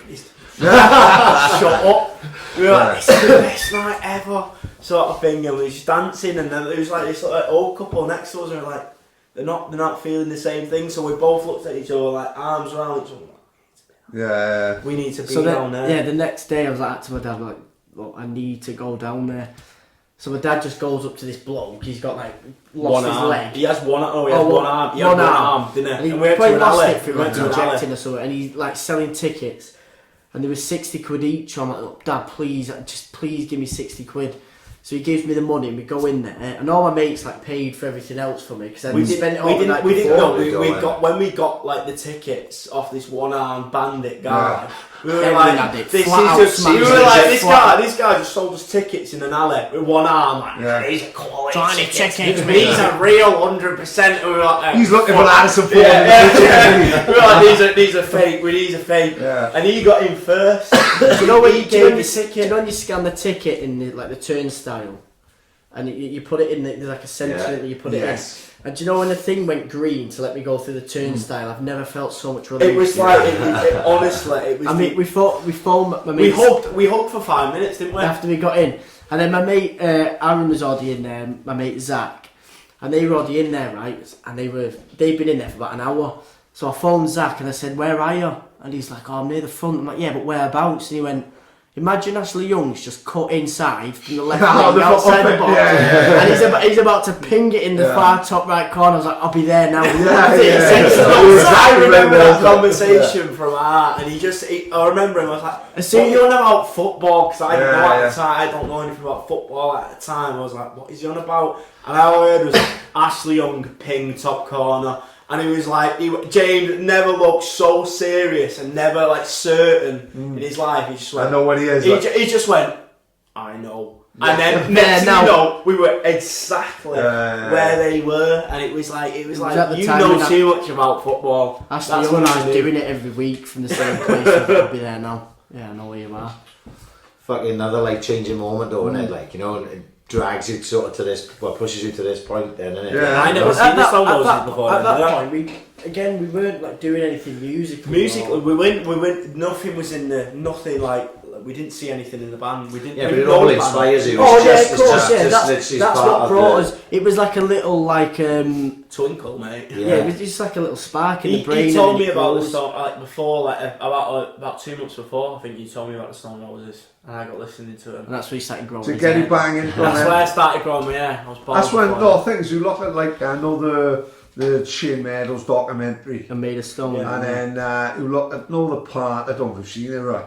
Where they sing Waterfall. Practice, like they rehearsing Waterfall. You can't look at that scene and go, "Fuck, that's fucking special." It's one of my favourite Stone Roses. Do you know when the drummer Reese? The first thing I sent him when I was like, "Oh, this is the sort of thing," I sent him that clip. No way. I was like, "Watch this and watch the way he drums," because Reddy on the drums he's just sick. That's the thing. Different way. Like Reddy, you can't take that as your own. It's Reddy. It is his drumming, isn't it? Don't get me wrong. There's technically better drummers in it. Of course, it's his thing. Yeah. It's like you can't beat it. You can't beat original. You can't beat personal sort of like heart and soul into it. We were talking about Muggins earlier. When we used to go watch Penny Drops, I used to love Penny Drops, but I used to love watching Muggins. I would sit there, and the songs would be playing, and I'd just be watching Muggins because Muggins. Do you know Muggins had like, I suppose, a football equivalent of a trial with the Sea Horses? No. Sea Horses got rid of their drummer. Yeah. And Muggins went up and like had a jam with him. Like, the first time I met imagine John Squires is looking at Muggins going, "This cunt's a fucking lunatic." What? You know what I mean? No, I remember when the first time we met him, I think he came up to me and you. Yeah. We were in a place called Britpop owned by Carl. Yeah, I remember. That was a really nice place. But we were talking to Maggie, I think her name. His daughter. We were talking to normal blokes. We didn't, we're not interested in. We had girlfriends at the time. We weren't interested in anyone else. Sort of thing, talking to her. And the first thing he ever said to me and James, he walked up and said, "That's my daughter. I'll fucking kill you if you touch her." Who the fuck are you? It was like, "I'm Muggins." And we knew from then on who was Muggins. Yeah, he's tight as fuck. Every time it's like, he looks after us. Like he's offered us he's like, "Oh, if you ever need to record any demos or anything, let me know." He wants to help. He's not just like he's a good lad, Muggins.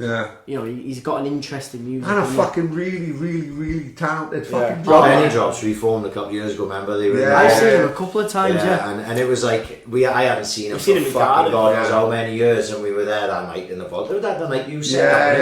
We went to the vault, man, in Cardiff. No, the one in Swansea. Where did we go? Cardiff and Swansea, did you say? I mean, the vault's in Swansea. Where did we go in Cardiff? It was that underground place. No, you're thinking of the Zin Vandals, you. No, I'm not. We've never seen the penny drops in Cardiff. I swear I have. You haven't. No, Muggins is banned. No. Muggins isn't allowed there. No, we saw him down there that night, and it was like, fuck, you know, it was like bringing me back to when I was like 17 and 18. Was there and much going on in Swansea then back then? Do you know, like when they were I the don't only know better, fucking I mean. band. when was that about roughly? I'd say I was 96, I started hanging around with him. So probably say between 96 and 2000. So do you know so what did have? Like there was a time where they had an album. We would just follow them. Yeah, we Wherever just they follow went. them. It was the first ever time I'd done a grammar whiz. And I couldn't tell what he was wearing. I was wearing a Gant rugby top. And then I went, that's fucking lovely, kid. And to have a compliment off it, it would be like, oh, fucking great. Yeah, on the bollocks. So they played in London.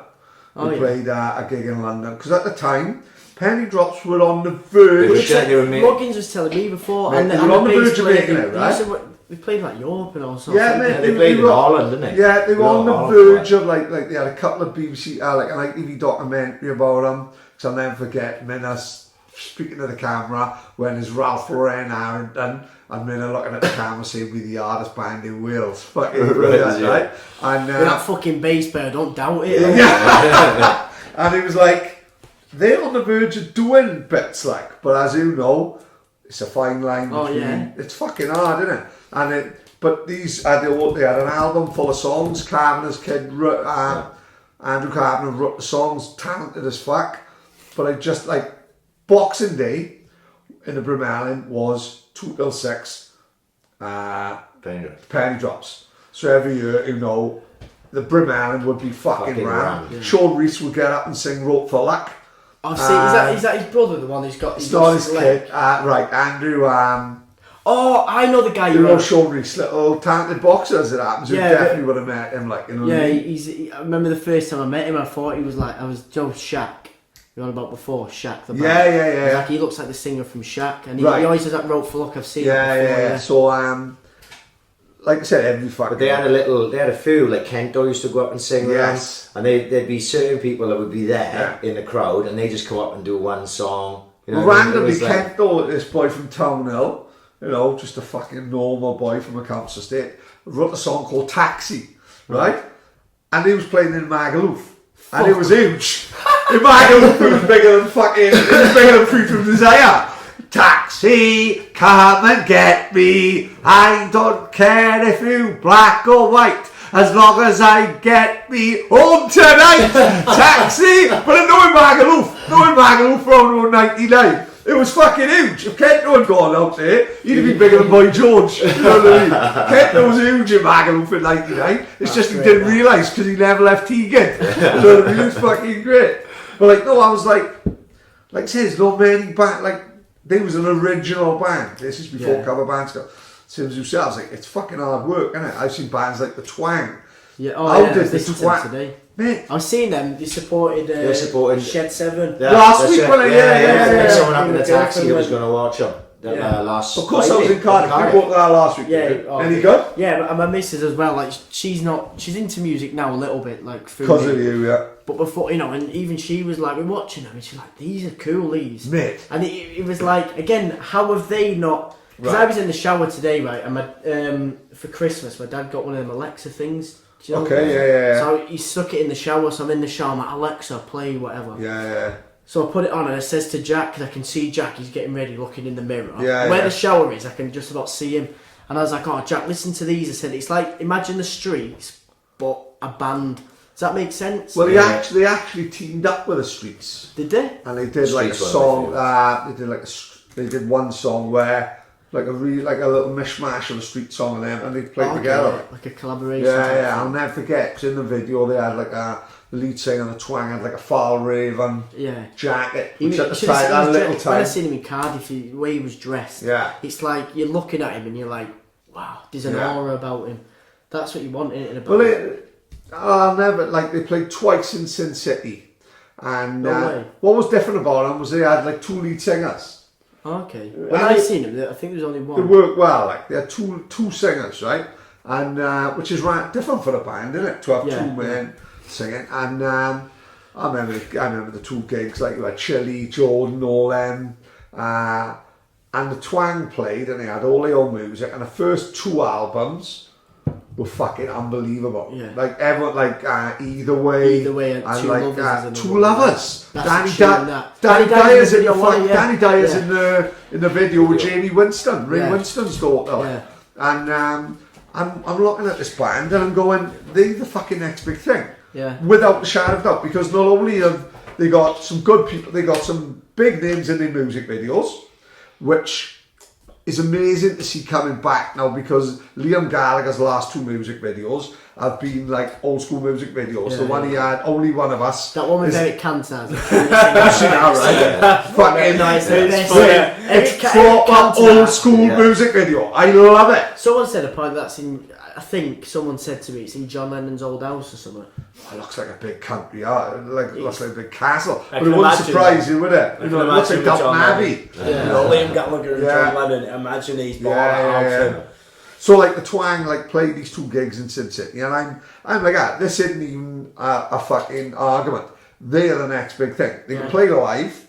So live, if you ever go home now, type in Twang Aberdeen, and don't go on to the big gigs they played in Aberdeen. If you type in Twang Wide Awake Aberdeen, I watched this video on YouTube on repeat 100 times. It's just them 2 on a grainy video, 2007, in a small little nightclub in Aberdeen, and I'm like, wow, they are fucking incredible. And like I said, in Sin City, they played the song, what was the song they ended with? Cloudy Dancer, right? Mate, the fucking place has gone mad. And I'm thinking, there's no way these cannot be the next big thing. Yeah. I don't So know was that a few years ago? 2007. Oh, so that was like when they were about to. Just when they on, like you lads, like when they just on the verge, maybe Sin City's quite big, and I think you played Sin City, either. Yeah. So it's there, isn't it? It's on the verge, and they just didn't quite. Don't get me wrong, they're still playing. They're still supporting Shed 7. Shed 7. Yeah. I don't think he has to go to work in the morning, do they? So. Do you think they do? I don't know. I know they play one big gig a year, which is on my bucket list. Every Christmas, round about. Where they're from? They're from the Middle Yeah, East. so every Christmas they play a Christmas gig round about the 20th in Birmingham. He did sells out. He did say when I seen him last week. Phil Etheridge. The guy that does Weekend Offender, you could see. They're good mates with him, yeah. He was at the top somewhere, and he was saying like he's saying to the crowd, he said they're going to try and sort of gig out in like their gig, even in South Wales. Yeah. He said that, so. They got a big following, like I said. I remember Chili, Tracy. Yeah. And I remember thinking, even myself, like you say, I'm not sort of in as clued up as you are, and I remember thinking, fucking Twang are there. Yeah. And then it just sort of... It just don't happen, like. Yeah. Like, you've obviously it seen... wasn't quite the hard fight thing, where they just sort of fell off the earth, but... They just gradually went downhill. Is that what you would say you are now? Like? No, definitely not. Not as big or not? We can play Sin City. City. Different world, mate. We can play proper different world. As in not even like... We could play Etihad and we still wouldn't be like... Do you think so? No, listen, right. We could play Sin City now comfortably and get a good crowd there if it was our gig, right? But that's because we're based around Swansea. Okay, yeah. So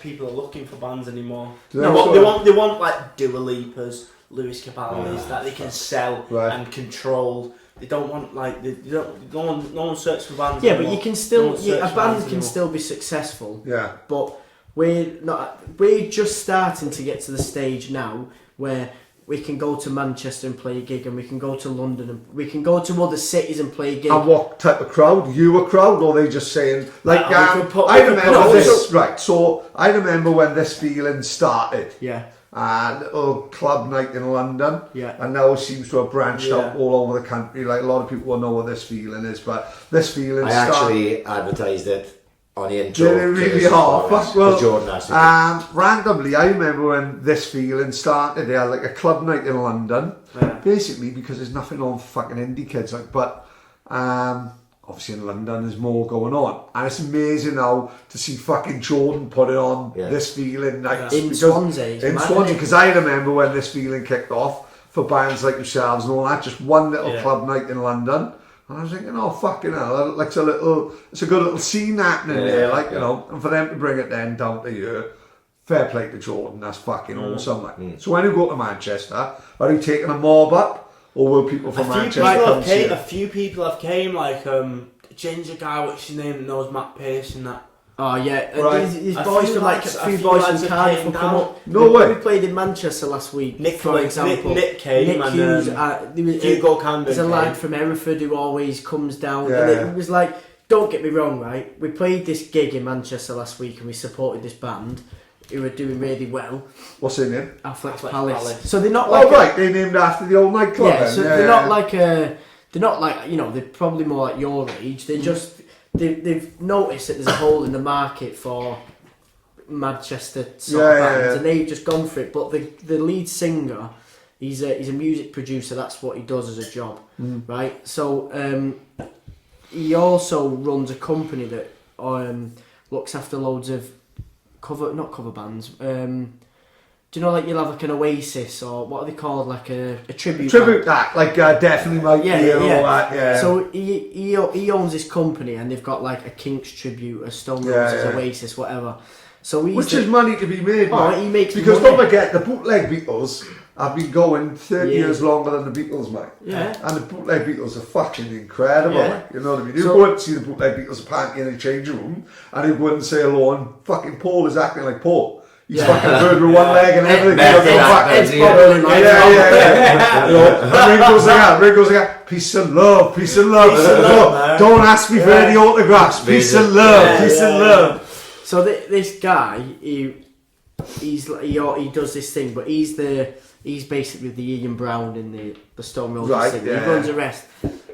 So a few of us went to they did an Oasis and a Stone Roses thing in Sin City about 6 months ago. I think it might be that Degsy and Eels fucking class as it happens. Like. Right, so he's doing this guy, he's from Leeds, he lives in London, Jay's name is, right? So after the gig, we enjoyed it, whatever. And we parked around the back of Sin City, because we played there, we know the space. So we parked the car around the back. Cheap. And as we were gonna get back in the car, I was like, oh, I need a piss. So I've run basically around the back of Sin City to have a piss, and my missus is standing there. And all the band then have put in the gear in the car. So my missus starts talking to this bloke who plays Ian Brown. And she says, oh, was you singing before? And he's like, oh, yeah. And then she goes, oh, well, James is in a band. And I'm like, oh, don't embarrass me now. And then he goes, all right. So then I'm like shaking my knob. So putting my zip up, goes to shake his hand, and covered in piss. Shake his hand. And I'm like, oh, yeah. And then he goes, so he's from Leeds, lives in London, right? Probably never been to Swansea before in his life. He goes, so what's your band called? Is it called Pastel? And I look at him, I'm like, right? I'm like, Pete, wasn't it? I said, yeah, how do you know? And he said, oh, well, when we were sound checking, I could hear the sound guy talking about your band.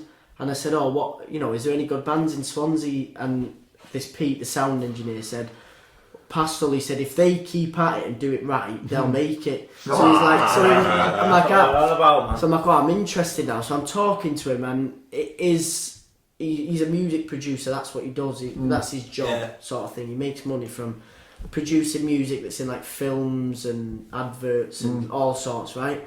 So he's done this side project, which is Affleck's Palace, which they've only played one gig, and it was a sold out show in Manchester to like. Well, we played, which we played that we supported, we the only support act. And what are they like? They're a good band, really good band. They're basically like a Stone Roses sort of thing, not a rip-off. Really vibey. I like the Stone Roses vibe. It's not Stone Roses, but it is in a way. It's like, you can sort of feel the I don't think they're trying to. I don't think they're gonna. It's not a copy. They're not trying to start their own thing. Yeah. They've just spotted, right, there's a hole in the market there, and we're going to fucking slam it. And they've done it better than anyone. Really? Right? Yeah. So in terms of like their Spotify and all the figures that they're getting, is just better than any band about on that sort of level, right? But it's because the guy knows how it all works. Of course, So he likes us, and he wants to... it can't hurt to be in his company. Yeah, no, exactly. Yeah, no, so that's what I'm saying. he likes us, and he wants to... he's remastered one of our songs that we've already released. from a live recording as well. It's not like it's, you know, individual stems. Yeah. It's hard to salvage because it's all live, most of it. Yeah, he's took it and put his own stamp on it and made it a lot better than what it was. So the song's called She Waits For Me, and that's already out on Spotify. Right. Go on. To the court, I'm not on Spotify, iTunes, so if I was on Spotify, I'd do the whole back catalogue.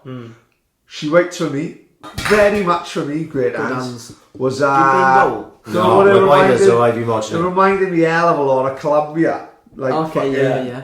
a hell of a lot, like, Yeah. you know, when I first heard the riff and all that. And then what was the other one? Nothing to Do, Tickle My Fancy. There's another one, like, you know. When you hear them live though, they are completely different. So Really? this guy that we met, and he said, you know, I want to produce some of your songs, and he's got contacts, and he's on the next step to where we want to go. Right? Fucking right.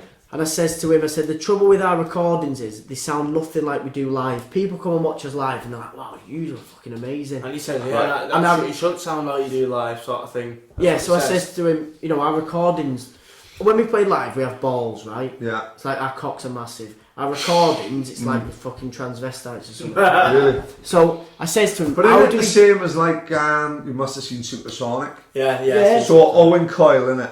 You can never match the sound that you have like live. Owen Coyle, like they called him. Was it Owen Coyle or? Owen Coyle used to play it from for Bolton, didn't he? Oh yeah, I got totally right. So in the Oasis documentary, you got the like producer guy. Yeah. And they called him the fifth fucking member of Oasis, like a Welsh guy, isn't he? He's a Welsh guy. Was his name Mark? Huh? Mark was his name. Mark Coyle. Mark Coyle, there we go. So they said he's the fifth fucking member, but he Yeah. ended up. He couldn't handle it. He had tinnitus. Yeah, and he said, that was the worst thing I've ever done, leaving the band. Like no guy said he's the fucking sixth member. Yeah. He said because there was a guy called there's a music producer in Manchester called Martin Amnett. Produced Joy Division. Everything he produced them all. Yeah, But he was like a maverick. Like he'd have the drummer in a band called A Certain Ratio. He put him on the roof. Put him on the fucking roof. And then they forgot about it. He was an artist. He was an artist. Yeah, they forgot about it. They left him on the roof. He was there fucking 3 days. Peter up the whole end was in the ass. He ended. They didn't give a fuck about him. Yeah, and like Martin Amnett then worked with the Happy Mondays. And Amnett fucking kicked down. He went to what's the fucking manager, the fucking Tony Wilson. Went to Tony Wilson's office with a gun and said, why do you make me work with these idiots and crackers? Ryder and Bears and all them just fucked him up. No, he was like a proper heroin addict. But he ain't seen nothing like fucking Sean Ryder and Have you ever seen that film, 24 Hour Party? Yeah, they go, is it, I don't know where I tell you who plays him in it is Gollum. Andy Serkis. Andy Serkis plays Martin Amnett. So they go, I can't remember where it is, whether it's like Ibiza or somewhere, but they go out and they're like, we're going to record the album and all that. So they go out and Tony Wilson gives them so much money, and it's just all gone on smack. I'll tell you exactly where it was. They went to Jamaica. Oh, that's it. In the airport, Sean Ryder drops all his methadone on the airport floor. So all his heroin, like substitutes, drops on the floor and smashes. They try and scoop it into glasses and all that. Like, so they ends up going to Jamaica and they stays in Eddie Grant. No, we got to rock down to Broughton Avenue, right? So they stays in Eddie Grant. Eddie Grant got a recording studio in Jamaica. Eddie Grant goes up there. Sean Ryder of Saltasetti to get fucking heroin, right? Generally, he's in the middle of Jamaica and then he comes back. All they did. They didn't record fuck all Sean Ryder did. All music in it. It's all music. Sean Ryder just got off his nut on smack, basically. They reckon there's a video out there. I haven't seen it, like, but it's just Sean Ryder sitting by a pool, all dressed in black, out the studio, sunglasses, just smoking crack on his head. So they come back to the Factory Records office, right? Come back to Factory Records, gives Tony Wilson the demo tape, like, listen to that, you fucking love it. All it is music. No vocals. Tony Wilson going, I love it. It's proper Monday. It's got a funky beat like. Tony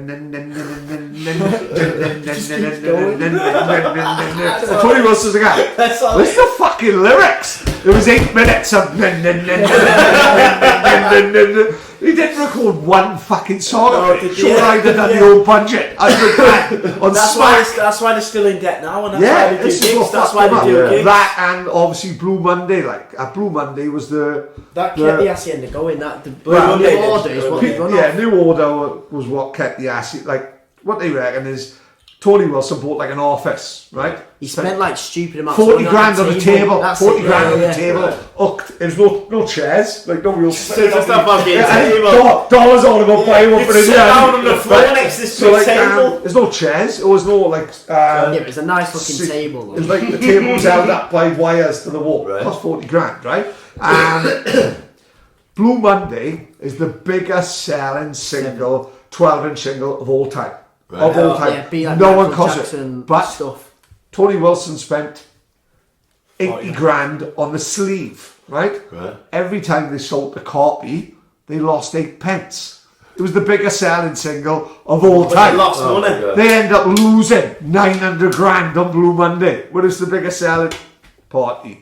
But all them are stories there. Yeah. That's what it is. That's what they didn't think it'd sell. That's what I think it is. They didn't believe in the song. And he lost 8. Yeah, because Tony Wilson says every time. Fuck, we'd be like, as long as you got a good cover, it's not it's gonna sell. Alright. Do you know, like you say that, like, okay, they lost 8 pence, it's bad business or whatever, right? But me, Jack, and one of the boys, Will, we went to this rave in Manchester a few weeks ago, right? It was mad. It was like a Hacienda. It was original DJs from the Hacienda. Oh, like Graham Park. Yeah, Marshall. So we're there, and the next thing they do. Have you ever seen that Hacienda Classical? So it's all orchestra. Unbelievable. I went to see the Pete Tong version. Oh yeah, in Singleton Park. I took my daughter. My daughter says this day we should go back and see Pete Tong. Yeah, honestly, yeah. Because. And it's great for me because my daughter's 14 and she's fucking all of a sudden looking at Pete Tong with the Hacienda Classical while she's in Glastonbury as well. Yeah. Amazing. So, I can't remember what the point... Oh yeah, so we went to this rave, right? Now, mad. And the next thing, they do Blue Monday, but Peter Rock comes out because it was his daughter's 21st birthday or something. It's the best 21st birthday. I was there what is Peter Rock doing on stage? So are you visioning this? Is he really there? Peter Rock walks on stage with his bass and plays Blue Monday to this orchestra. Right? Yeah. It was amazing. And then after he'd finished, he gets his phone out and takes a picture of the crowd. And me and Will are looking at each other going, Peter Rock's got a picture of us on his phone. Yeah. Like, still to this day, we text each other, like, just random, like, yeah, but Peter Rock's got a picture of us on his phone, so it's like... Whatever happens, anything bad, it's like, yeah, but Peter Rock's got if he's lost 8 pence on every record he sold, I couldn't give a shit, he's still cool as fuck. Yeah. He's still got a picture of us on his phone. Yeah, exactly. And me hugging some MILF. He's like, on his phone, isn't he? Fucking hell, that Pastel lead singer looks like Dustin from Stranger Things. You're talking that on there. Hey, I do look like Dustin, but you know what? At least he's famous. I don't mind it.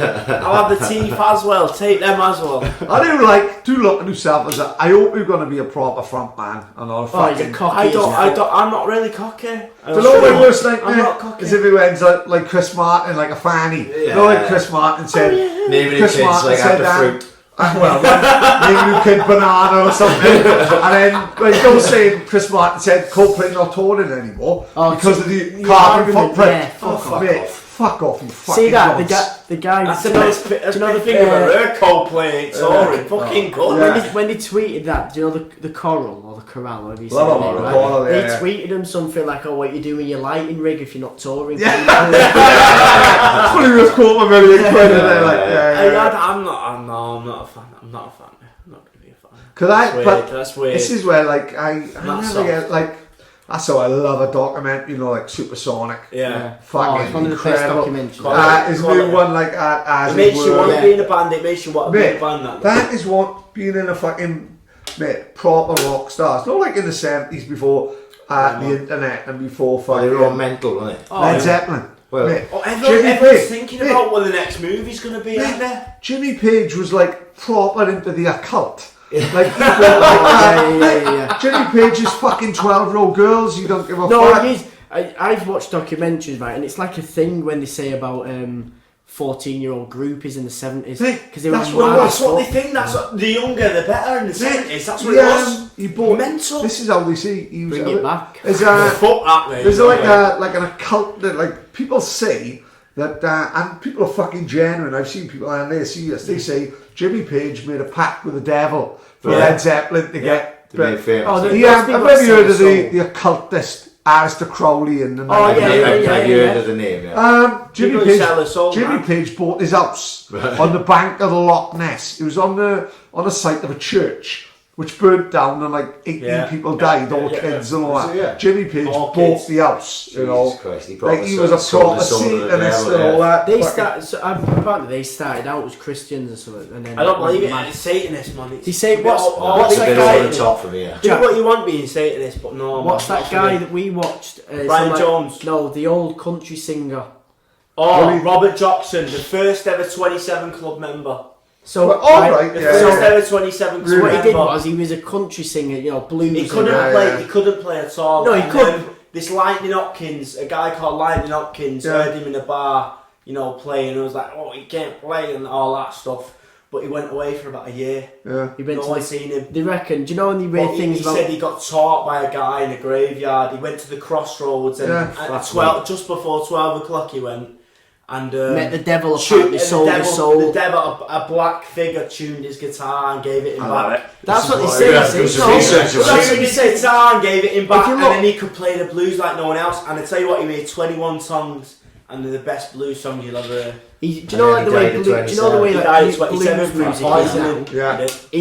now? Yeah. He invented it. He's like the What's it? Rolling Stones do a cover. You know, "Love in Vain." Yeah. That's a cover of his song. Because the Stones were massive blues guitarists. That's, Right? they started out as Like, like a blues cover band sort of thing, just Yeah. not a cover band, but just doing blues songs. that's how like you look at like even now like they reckon like I said we talk about Coldplay. That's there is no rock bands even Arctic Monkeys. Do you know, like, right? sort of went a little bit What's like, going on there? Because even I the listen to Arctic Monkeys lost it a bit. Like, you know, Jeremy's fucking- there. amazing. They've And dropped. I don't know this last. Do you know what I think it thing he is? brought up. yeah.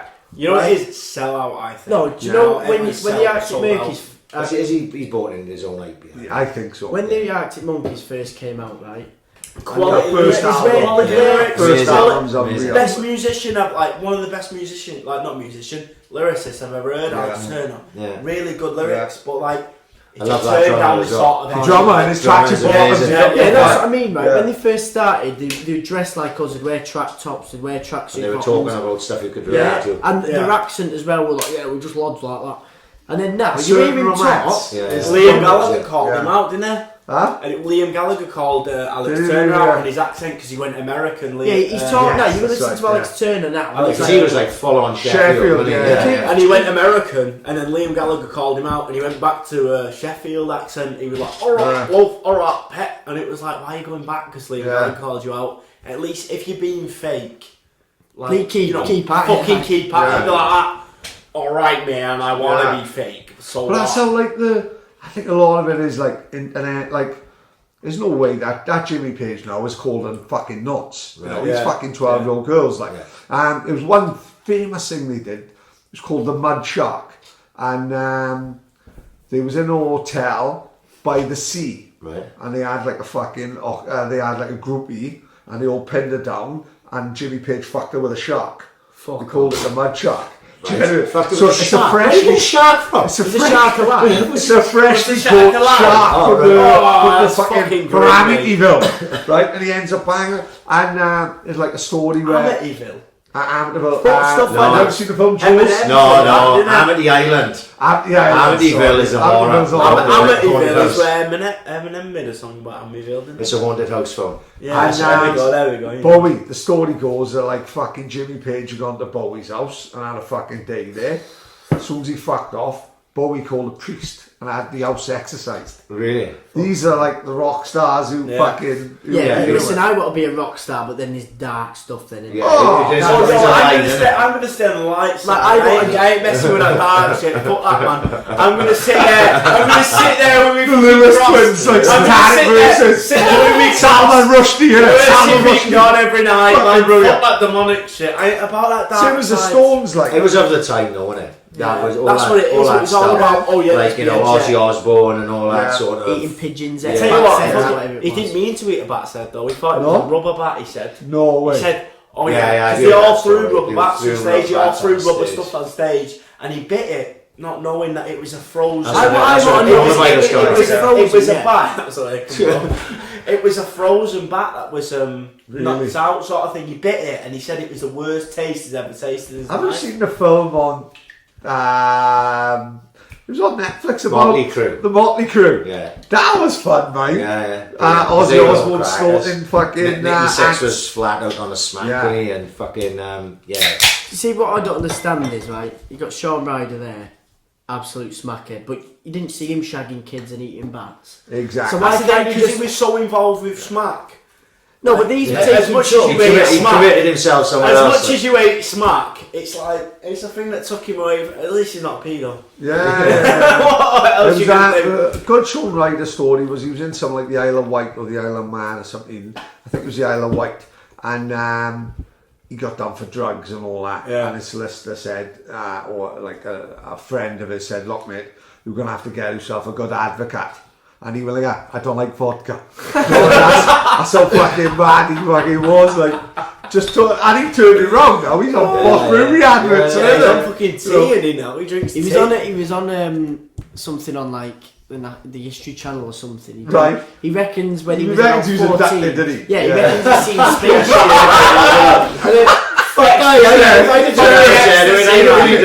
He's the only person to be abducted from Withers. It's adopted from the house. He's adamant, mate. And that's how they had him like on History Channel, isn't it? Yeah, because he took a pill. They must have adopted him. They've adopted him and then they've gone off. Ed Work, send him back there. Yeah. Do you know he's the... No, like, if you got a missus and like you got one... Like, no, like, what do you call it? A free pass, is it? Right, you love So Donna's free pass is Shaun Ryder.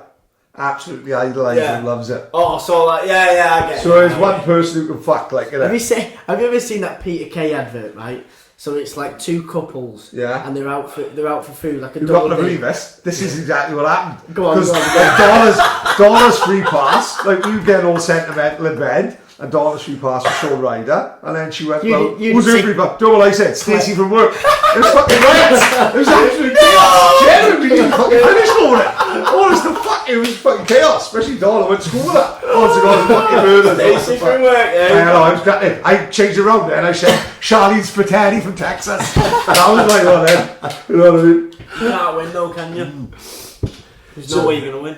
When you're, so the stage you're at now, right, and you're playing live, do you feel this is like you're paying your dues now, innit? You know, that's what they call it, innit? Learning as a band, you know. We've learned massively, like, from the two new songs that we've got from Aaron that he's wrote, sort of thing, they're massively different. We've got a song called Coming of Age that we started with, and it was, you know, very, like, youthful, coming of age sort of thing.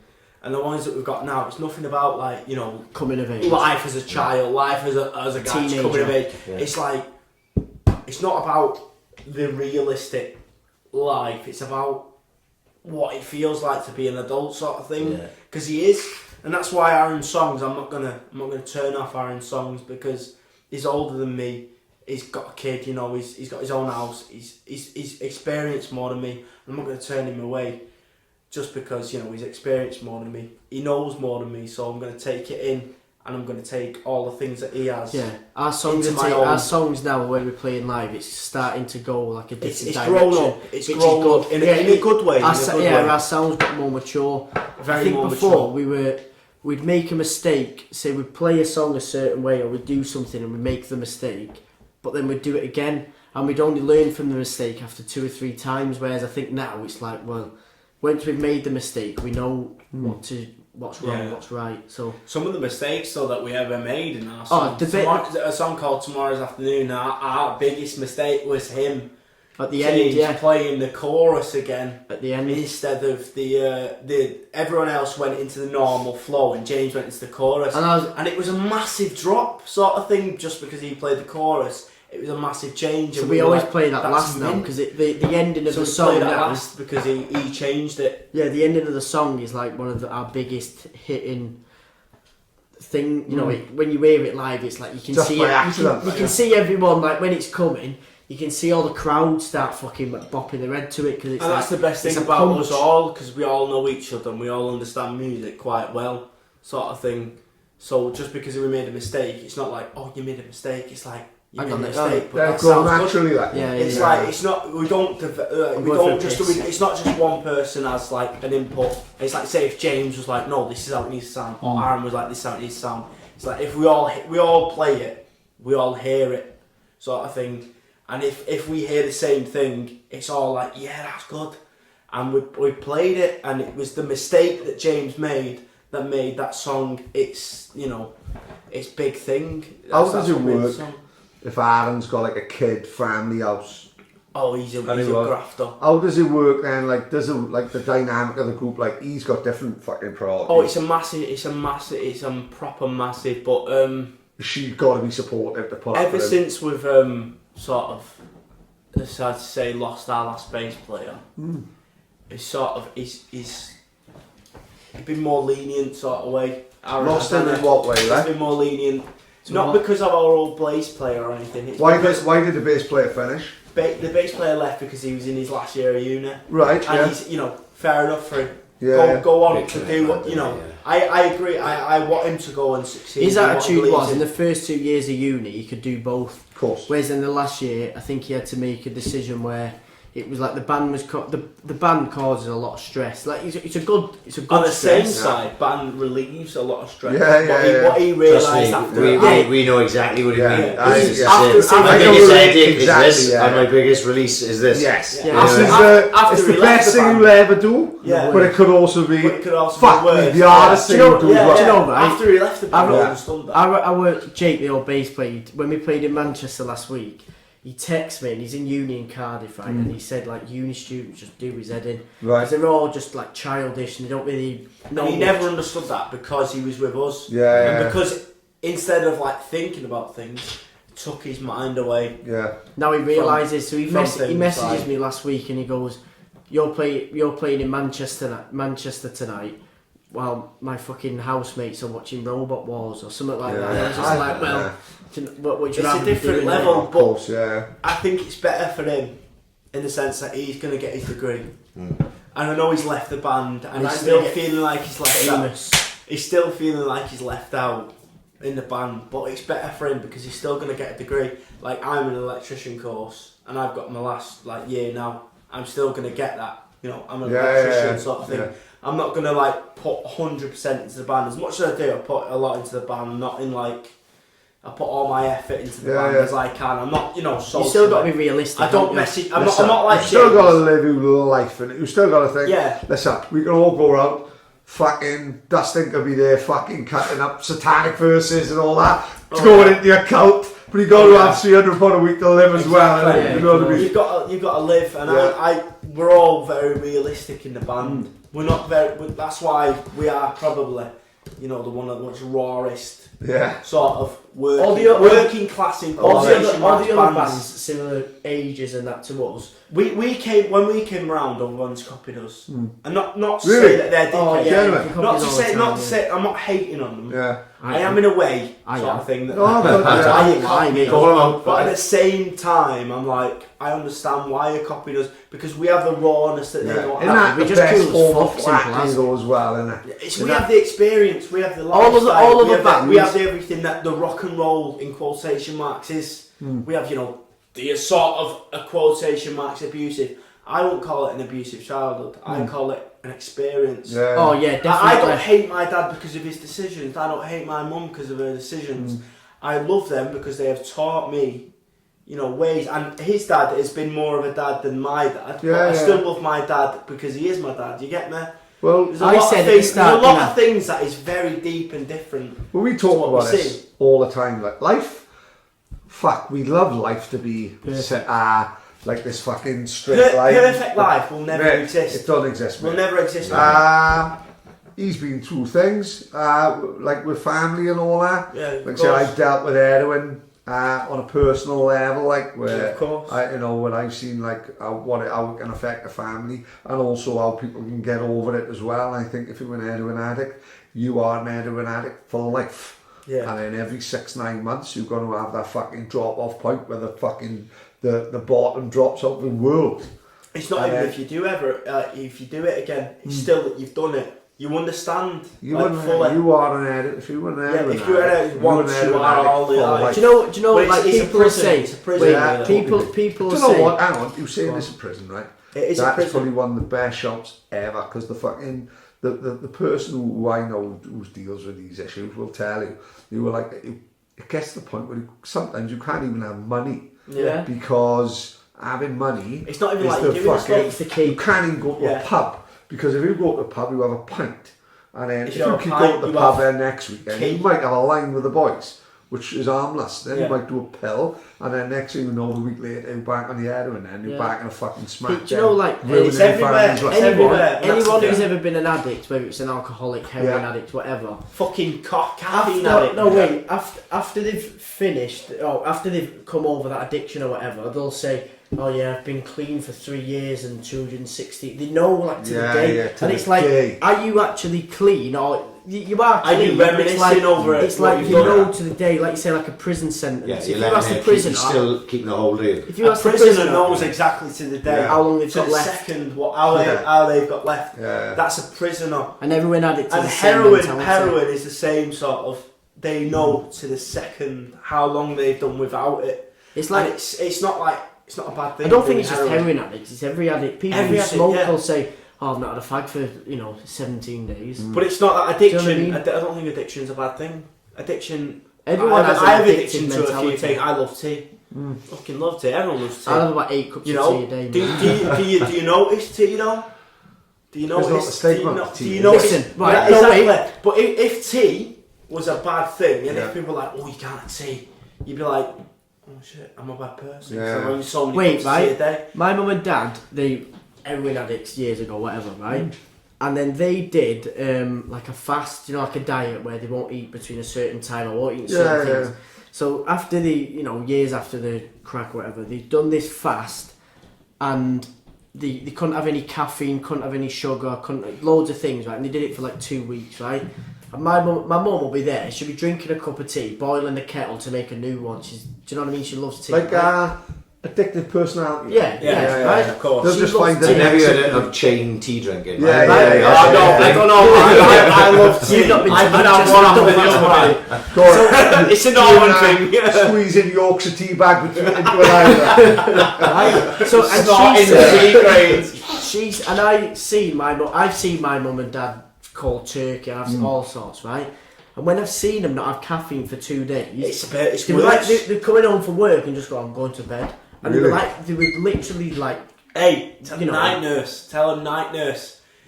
My dad, right? You know night nurse, don't you? Yeah. That's shit, right? I've had it once, and the only time that I had it, I had it. No, I did go to work, but I had it once before because Mark, my boss, his dad, knew I was like, quite ill, so I took night nurse because Anna, his mum, gave it me and was like, go to sleep, you're tired and all that, because I've been working a lot. And then we were on a journey, I don't know where it was to, I think it's Port Talbot or something, just past Port Talbot. Who's going to say fucking Edinburgh? Fucking hell, that was a trip, that's a journey. And we were on where's the Severn Bridge? Bristol. Well, Newport this side. Newport, it was like, just like there. Newport, a bit further. But I was on that massive bridge and there was a car crash, and that's the only time I woke up. Because I took it, and then I woke up in the morning at about 7 o'clock. I remember it does. Yeah, I said to my dad, I said, listen, it's lean. It's called lean, the stuff that's in it.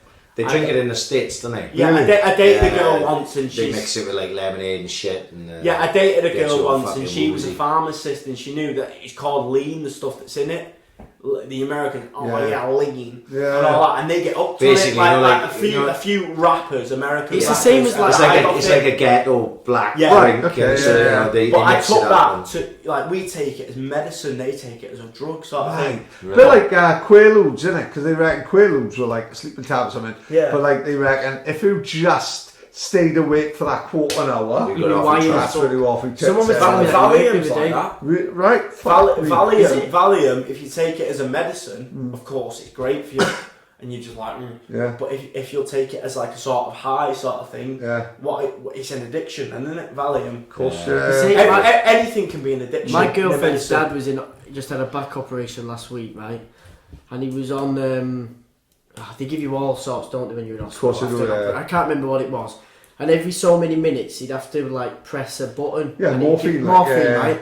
But then he's like, I need to go out and have a cig. And then the nurses were kind of like, well, if you go out and have a cig, that's fine. We'll take off the morphine. But if you can go outside for 10 minutes for a cig, we can't allow you. We can't put you up because it's an addictive thing, isn't it? Yeah. So I suppose everything's good, isn't it, to a certain extent, but it's when you start getting addicted to it. I suppose though, like the experience you like talking about now with Pedro, like that's probably adds to what you bring as a band, isn't it? Yeah, that's what makes us different. We've experienced a lot as me and James. I can't speak for the others because I don't know what they've been through, but I know me and James have experienced like personal sort of things, and I don't say it's bad. I'd never say I'm glad of it. I'd never say like, you know, my dad used to work on the bins as well as his dad, but all the ties that I got were off the bins. I remember getting this silver with like red flames monster truck, and that was off the bins in Cleveland. It was near Blackpool, and I wouldn't forget that because it was all what my dad could bring at the time. Yeah, but you still I'm not going to hate him because of his addiction, because of his reasons.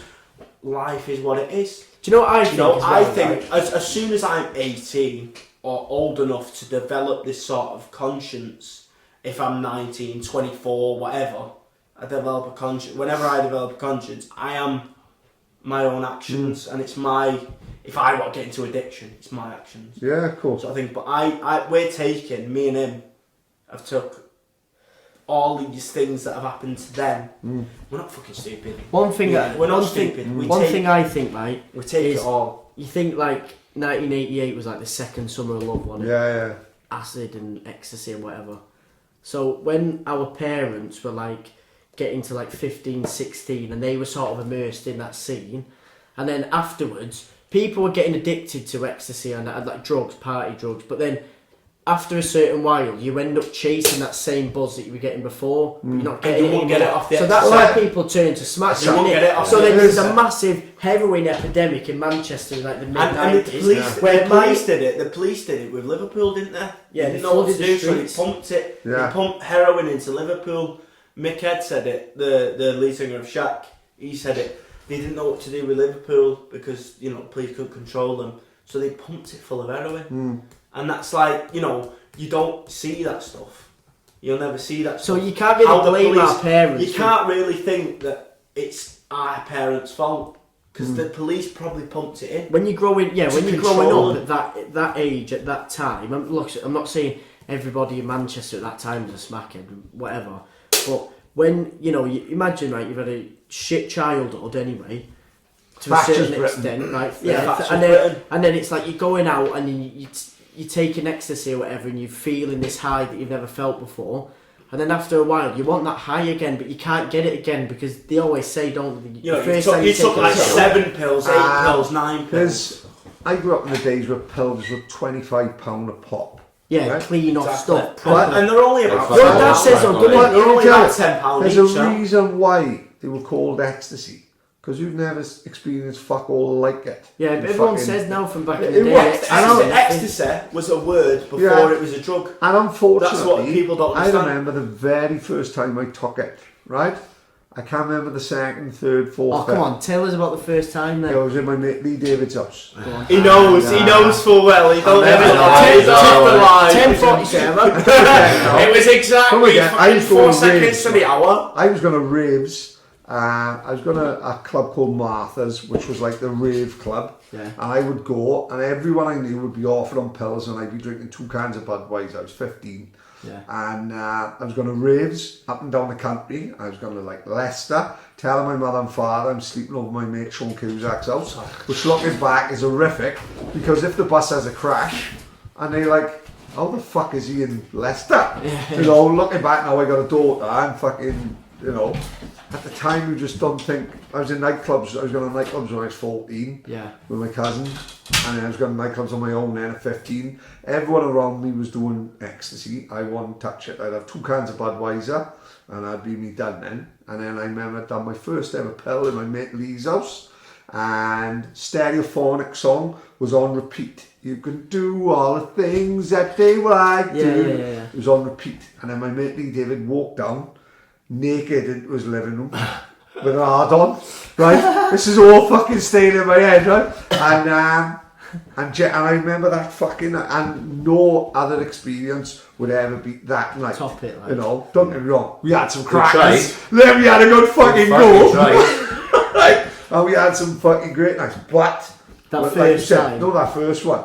I remember it as it was yesterday. That's what they always say, innit? It's it was yesterday. And I could see why people, like I said, there's a reason it was called ecstasy. There's a reason it was like £25 a pill. Because it was fucking worth it. Yeah. I'll never forget reading Bez's autobiography, and Bez done a pill on a Saturday night. Right? Yeah. And he said it changed his fucking life, which it did, didn't it? No. He's still on it now, isn't he? He's still on it now. He lives in Pontardawe. He loves it. And Bez said he had a pill with him, his missus, his mate, and another girl. And it was a Tuesday night. And he said, if I can do this pill and it makes a Tuesday night good, these are the real deal. Yeah. And he said, it was the best Tuesday night I've ever had. You know what I mean? He said, what happens on a Tuesday? Nothing. Nothing, yeah. And this is when, like, this is probably 87, when pills just come into the country, like, you know what I mean? And he said, unbelievable Tuesday night. And that's what, and he was probably the first It's just with anything, and just taking recreational drugs and stuff, it's like you say, that first time is amazing and stuff, and then you're always trying to catch up. So you do half a pill like the first time you do one, and it's the best night there. And doing 20 pills then. Honestly, before long, you're doing 2 on the head, and then by the end of the night you've done 8. You know, and you're not enjoying yourself. You're fucked in the corner, smacked out, fucking gurning like a fucking prick. So, but the thing is, with ecstasy, like, you can get away with it because it's not addictive. Like, you don't need to wake up on the Monday morning and go, I gotta have 2 pills before I go to work. Exactly. You know that's which we did a few times, man. We went straight through in the Royal Mail. And but what I'm saying is, when you move over to the likes of heroin and crack, that's when it starts getting serious. It's a life choice. Like, I see a lot of it in my work, and it becomes a life choice. You know, it's fucking literally, you do need that. You can't go to work without doing that. And then before long, you ain't got a job to go to because that do you know what's has mad become though? your job. There's some people who, you know, they can't work and they can't function without it. But my dad, he'd go to work every day, and he'd take heroin in work, but he'd still be able to, like, he's got a work ethic. Yeah. So he used to work in a Premier Inn in the city centre in Manchester. It's a really tall building. And on, I think, Boxing Day, me and my missus went and stayed there. And just because we were staying on a couch at my grandmother's house. We were like, I couldn't be arsed to stay on the couch anymore. Should we just get an hotel? And it was only like 45-50 quid. So between the two, we stayed there. And then I took her then. Because on a tall building, I think every so many floors, you have to have a floor with nothing in. So if there's a fire, it doesn't spread, whatever. And this is where my dad used to do his stuff. So I took her there, and still to this day now, on the top, I don't know what you'd call it, like a vent thing. Yeah. All his foil was still there and stuff, still to this day. But he'd go to work and he'd still be able to function like a normal person. You get alcoholics are the same though. There's alcoholics out there who they'll get up, they'll be drinking in work, but they can still do a job just as good as anyone else. They can't function without it. But then there's other people then who are like the other extreme. Cool. Like Swansea loves scoring job, You can't function without the substance, sort of thing. You can't do a job without the drug. You know, I see them. I've been doing my job 16.5 years, and I've seen them literally. You know, like the first week they're on the gear, and the key is mustard. Like I know. You see you run them around like. And these are youngsters. I see a few of them now. Lando got a terrible problem with it. Really? Yeah. Randomly. And I see these boys, and they're like. My oldest boy is about 10, 12, and these boys are probably 18, so they're not far off. Like, I mean, they're around your age, you know what I mean? And I look at them and I go, I know what they're doing. Like, they're hanging around here because that guy around there is going to be bringing them gear up here now, and they probably think it's all a laugh at the minute. Like if you were smoking weed as a kid, you smoke a joint as a kid, you think, oh, this is cool, but they ain't smoking joints because they're smoking fucking heroin. They're going to the next high. Or they high. crack maybe. And I see them now, and I remember it was literally last week, and I remember looking at them and going, I'm going to see those kids now in 5 years, and they're going to be fucked.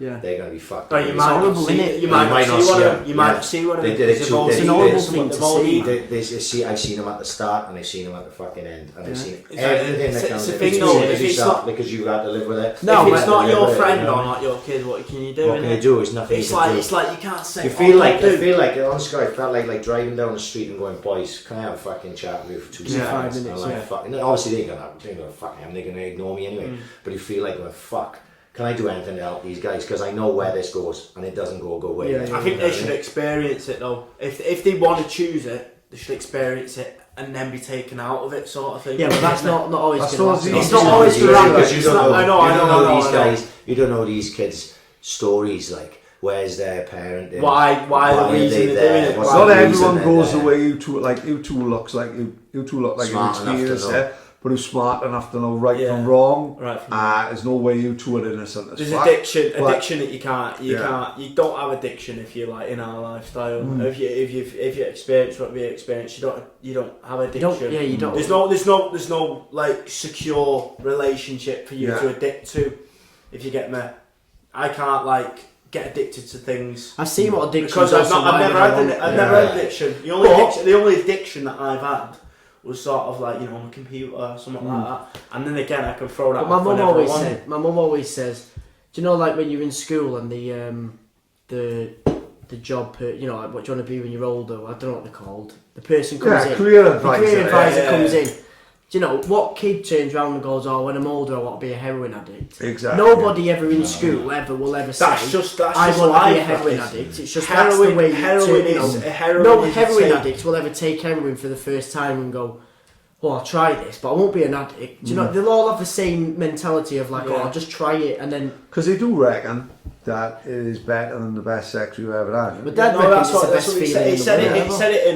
He said it in what's it called? That film Trainspotting. Yeah, that's Better right. than sex. Yeah. But then again, like people who've tried You need to heroin, get a I bet better there's girlfriend. people out there that have tried heroin and never got like, oh, it's not for me. But you don't Yeah. hear about them. No, You never hear about do them. it. It's got to be people All out you there. hear is the full Yeah. sort of absorption. Sort of stuff of that thing. I think you it's only almost hear life- the worst things of the Cardiff fans say. You know, you don't. I'd only hear the worst things of the City fans, sort of thing. You only hear the worst of everything because that's media. That's all you hear. I think looking at it, like the way I've always looked at it is like recreational drugs, as I will call them. They one thing I can give a take a leave. You know what I mean? And all these type of things, but Yeah, we're the that, lucky there's a people. line, like, you know what I mean? And certain things Literally. yeah, that's The a chances are we've a done pun, it. yeah.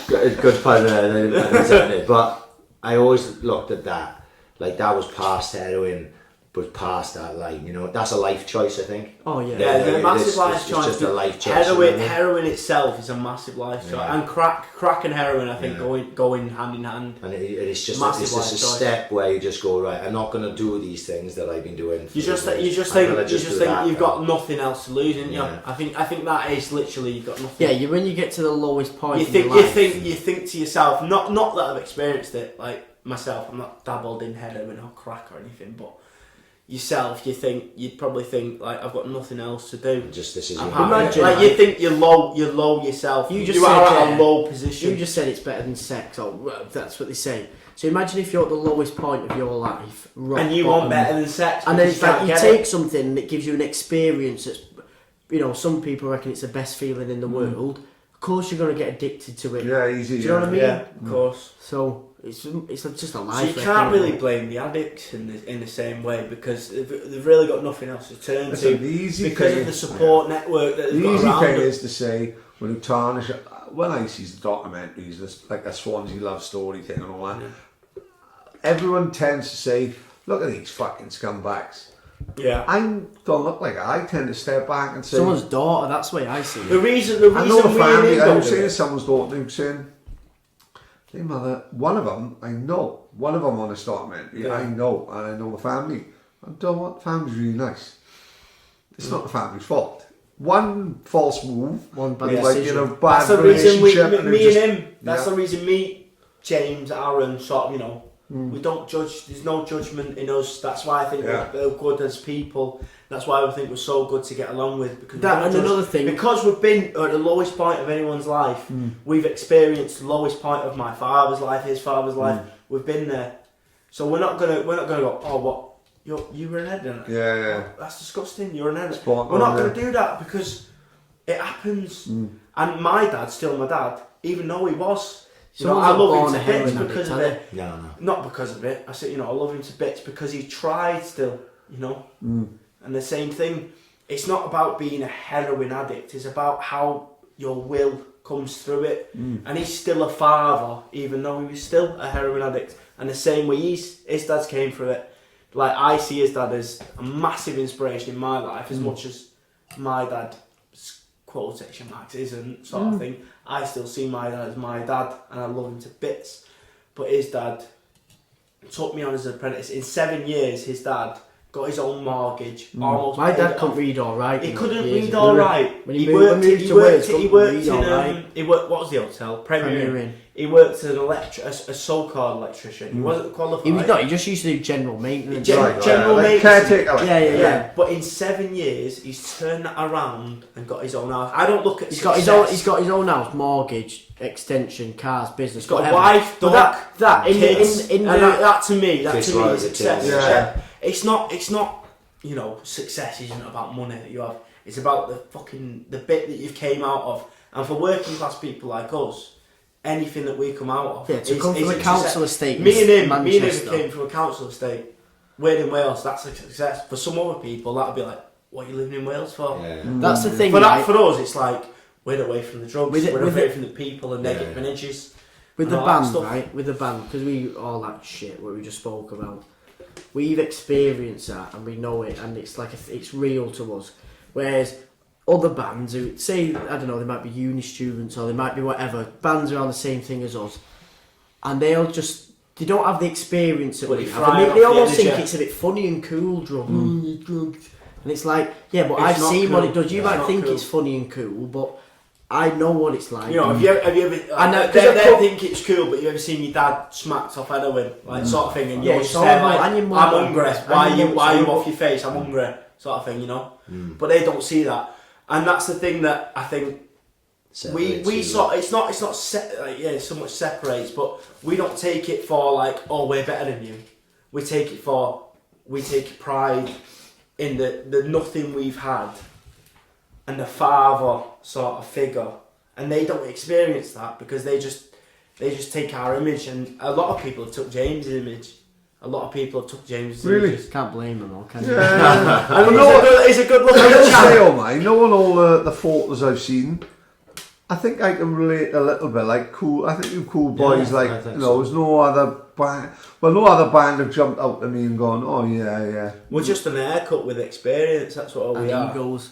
We're an haircut with experience, that's all we are. Well, what the clothes and all that? You all into the same I clothes? wear my dad's old coats. Really? That's what I wear. Yeah? I got a Timberland coat that my dad used to wear. Do you know what I think about clothes? That my dad used to wear. wear. This is what I think about clothes, and it's like it's what I built my life around, right? I don't like fashion, and I hate fashion with a passion, right? That rhymed. I didn't mean to rhyme. He didn't mean to rhyme. I heard him saying that in the shower before he came here. He was like, I hate fashion with a passion. No, I didn't mean that, right? It's come out good, right? I don't like fashion, but I like style, right? So, do you know the clothes? This is the way I see it. So, for example, like Adidas trainers, right? If you wore Adidas trainers, a pair of jeans, pair of Levi's, and a Fred Perry polo shirt, for example, you wore that outfit and you got transferred back to the 70s and you were in that same sort of outfit, would you look out of place? No. Probably not, no. Yeah. If you got transferred to the 80s, would you look out of place? No. If you went back to the 90s, would you look out of place? No. 10 years ago, would you look out of place? No. 20 years time, would you look out of place? No. That to me is styled. It's like...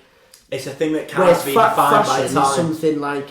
you go to Wine Street now and you see the blokes. So I'd see someone with loafers, no socks. Socks on, skinny jeans. Skinny jeans. That ain't like 11 degrees. Exactly. That's not going to last, exactly is it? that. Whereas we won't be all be degrees. wearing the same clothes in 20 years Like, time. I can see myself at 70 years old probably wearing a Stone Island fucking Yeah, the only thing that you I can't Stone see Island it changing. coffin? I can't see it changing. Exactly. Stone Island coffin. the only thing we wear as people is things that we can see ourselves wearing in time. Yeah, I'd wear this top in time because it's a fucking funny pun. Yeah. Serial killers are people too. Because the only reason I bought this t-shirt is because one of my cousins said paedophiles.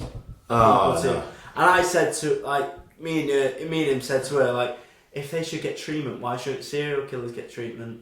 Because at least they're stopping the existence and the pain, sort of thing.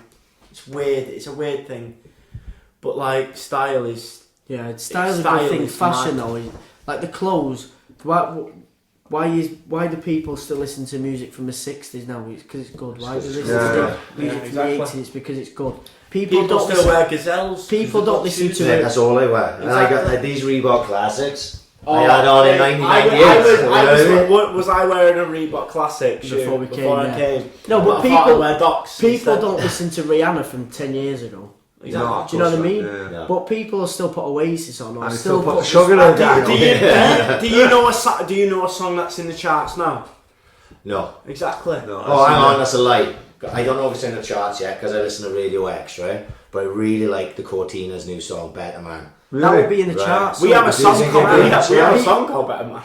But people won't. The stuff that gets played, like I'd like to listen to like 6 music. We have CD mostly in his van. I don't listen to the We radio. have CDs and his music taste, and that's all we have. And that's all we listen Because to. the radio because it's good. Because it's numb. good. No, I think the radio is like mind numbing. Radio 1 has got. like- Maybe I am right. We are old as well. I'll never get that poster which says, too old for ecstasy, too young for the bowling green.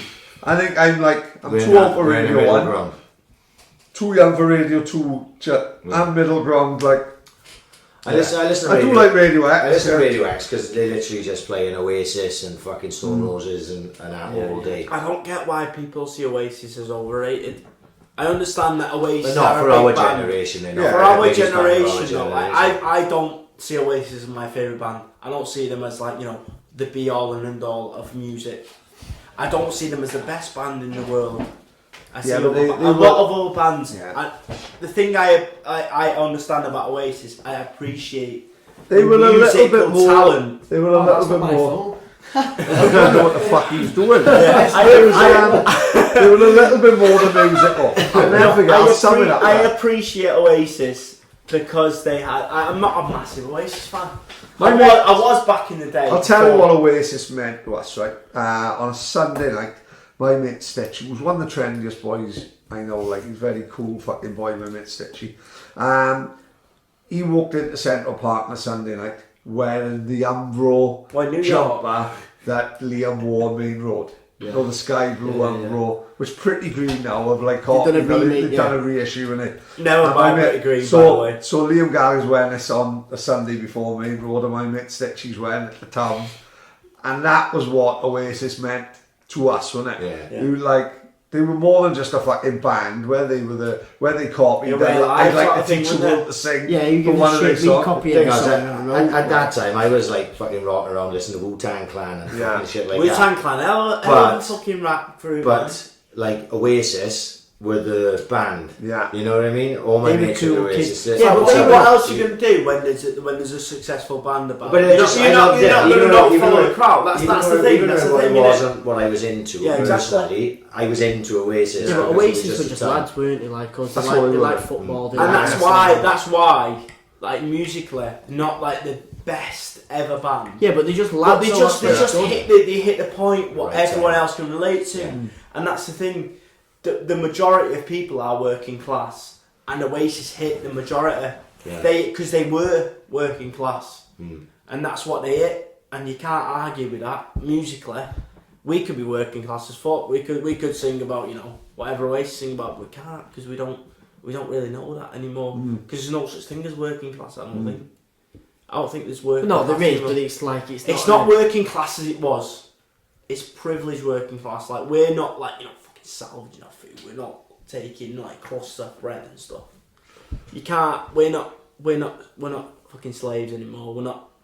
If we've evolved in a really class really much evolved, and I think I'm very privileged. Whatever like place I'm in. The way I see it is think people now will say, they go on all about the poor. It's like, yeah, but you've got an iPhone. So. Yeah, exactly. We're not at that position where we're dickheads.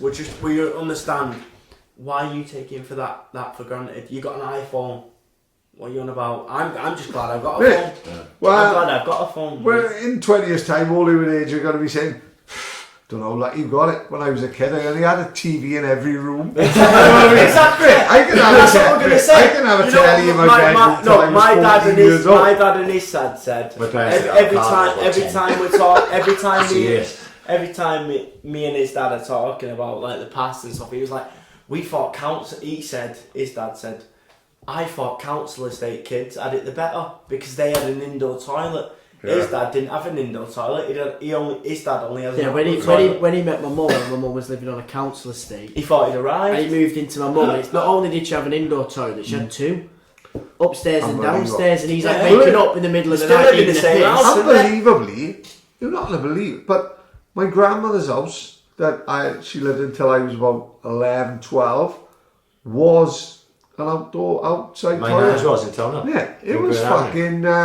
Don't forget, I'm a 9-year-old kid scared of spiders. Yeah. I'm having a shit outside, mind, in the fucking freezer got. And you're there just for the Germans on the way to your toilet. There's no mobile phone to stick a light on. Is there in a fucking? You go out there, you close your eyes before you leave the light. You're having a shit in the pitch black. Yeah, exactly.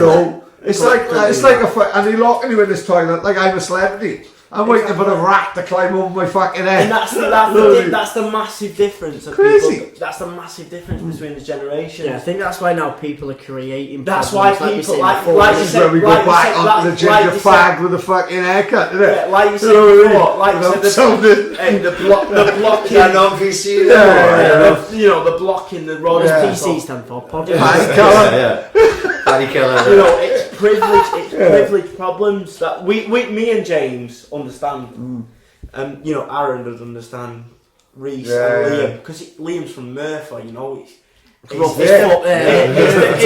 Sadly to say, I'm not being a dick to him, but it's the deprived area, and that's the best thing about coming from them areas, because you realise how good you've got it, and you know how bad you want to get out. Aaron says, "Do you know?" I'm not much want to get out of this area. I want to keep my mentality and my love for the working class, and me and James would love to do stuff like this all the time. But if we get if we're millionaires now, like few weeks with like famous band members, I'd still come and do stuff like this because it's like it takes you back down to what Mark said. His dad, he said, no matter how famous you get, you still be putting my bins out. And it's like I'd fucking do that, and he'd do that because you're still real. You're real, and that's no matter where you are in the world, every band in that place, you're still real.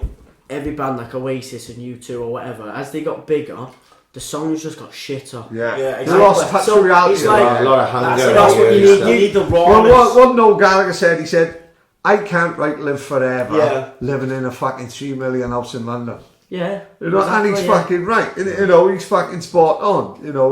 Them first 2 albums are all about being a working class kid in Burnage and fucking all of a sudden then standing on the shoulder of giants ain't gonna be about that fucking that lifestyle. But then again, that album would appeal to different audiences. Yeah, of course, Because I still love Noel Gallagher's stuff now. The recent stuff, but like you say, it's not the Oasis. It's got to be different. He's managed to. You grow up though, don't you? It's like when the Stone Roses released new stuff a few years ago. Of course, let's all old hands and make a wall. But it's like, you can't expect him to write songs about being a 19-year-old pissed off with, his life. Because he's not a 19-year-old pissed off with his life. He's a 50-year-old man who's crushed anything. So he's like, well, I don't know what else to sing about. So, the audience of music is always going to be the youth. No matter what, you're always going to target the youth. Will make the move. The youth is always going to be like, no matter how old you get. Like I could get 25, 26, 27, 34 or anything, but it's always going to be the 19-year-olds, 18-year-olds that are going to recognise music. I agree. And I've got to sort of, adapt to that. I think that's why the old, the ecstasy thing, Thatcher's Britain, innit? Yeah. The country was just sad through like the 80s, and then it was like when ecstasy came in, it was just, everyone was just like, that's the best thing. That's why she tried to shut it down. There's a DJ died this week called Andy Weatherall. Oh, yeah. And he played a massive part in like the late 80s. Like he produced Loaded for Primal Soul. Saint Etienne. And he was like one of the original who had Andy Weatherall, Danny Rampling. Was he like 60 something or 57? I'm not even sure what he died of. Like, but he was like the original who had Andy Weatherall, Danny Rampling.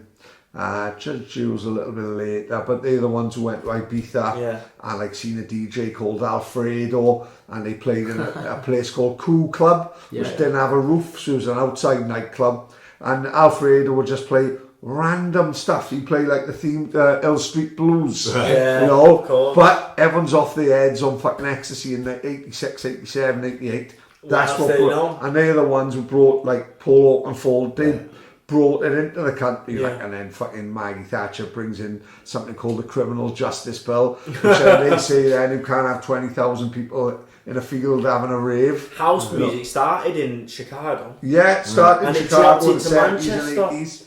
And it dropped. They say that they say it does. Studio 54, they put up a little bit there on, but all the real like house people will say Studio 4 was just full of celebs like Andy Warhol now. If you really wanted proper, you go to the raw places. You go to the fucking what do they call them, block parties. Yeah, exactly. They were the real fucking house music. A guy called Larry Levan played in a.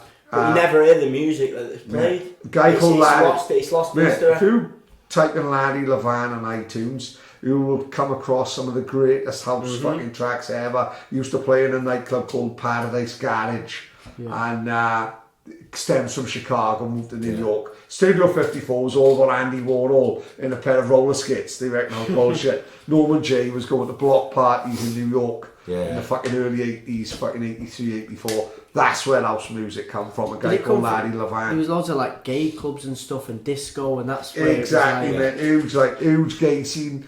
One of Liverpool's best ever clubs. What's the gay club in Liverpool? Glitterbox, huh? Garland's. That's the one, Loads and loads and loads of straight boys were going to Garland's because of the music, like, different I think, isn't that weird, like acid house, people think it's through the drug, but someone was telling me acid house gets its name from the way they used to sample the music was acid something. Acid jazz? Yeah. So people think like, acid and it's the drug, but it's not, it's just the way they used to sample. I think it's just the timing, isn't it? Yeah. The drug and the music just have to come at the same fucking time. Sort of thing, hand in hand, isn't it? Yeah. But don't forget, mind, when I first started going to nightclubs, it was full of black trousers, white shirt, white socks, black shoes. And then all of a sudden, this thing come over. Very straight. Very straight laced. Everyone dancing. And then it became dancing in circles. Come on, Eileen on a fucking. Come on, Eileen. So you'd have a circle. It became more of a Happy Mondays baggy sort of scene. What do you call it? Handbag in the middle of a circle all dancing. Yeah. Then within 2 years, everyone's facing a DJ. Everyone's wearing jeans and fucking trainers in nightclubs. Martha's was the only club in Swansea you could wear jeans. Was in Martha's. Friday night would be Happy Hardcore. Saturday night would be a club called night called Strictly Groovy. First ever time I seen a Geo Joy orange jacket. My mate Oliver Schulter was wearing one. I was like, what the fuck is that?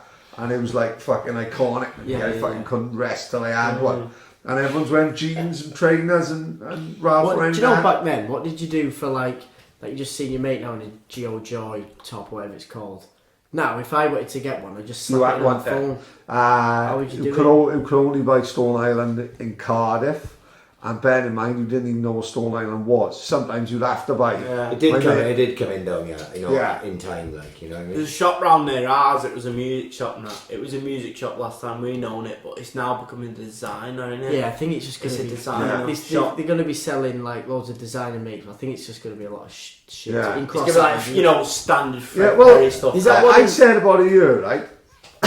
So I'm going to football, and I'm going to this fucking nightclub Martha's, and there was a guy called MC Saxon. He was an MC, hardcore MC. Yeah. Owen, his name is. Bit of a football boy. And then on the weekend, then he'd be fucking on the MC in these raves, like, and he had like, all I knew it was like a Addington jacket with a fucking horse on. That's all I knew. You know what I mean? But then it's a bit more fun then because you had to search stuff out, like, because I don't know what the fuck that meant. He just had a little badge on his fucking. Then you find out then they only sold it in Cardiff. So I'm like 15. I took a train up on my own. I was always pretty much. Maybe it's the only child thing. I never minded going anywhere on my Todd. Yeah. As long as I had like magazine for the train and you know. And I went up and bought a Ralph Lauren Addington from Howells, like big department store. I was gutted because what I wanted was a navy one with a cream badge, super show it off. But they only had a navy jacket with a navy. Yeah. So I come back and said, I wanted the navy one because I wanted to play it down a bit. Yeah. Bullshit. They fucking sold out. I was fucking gutted.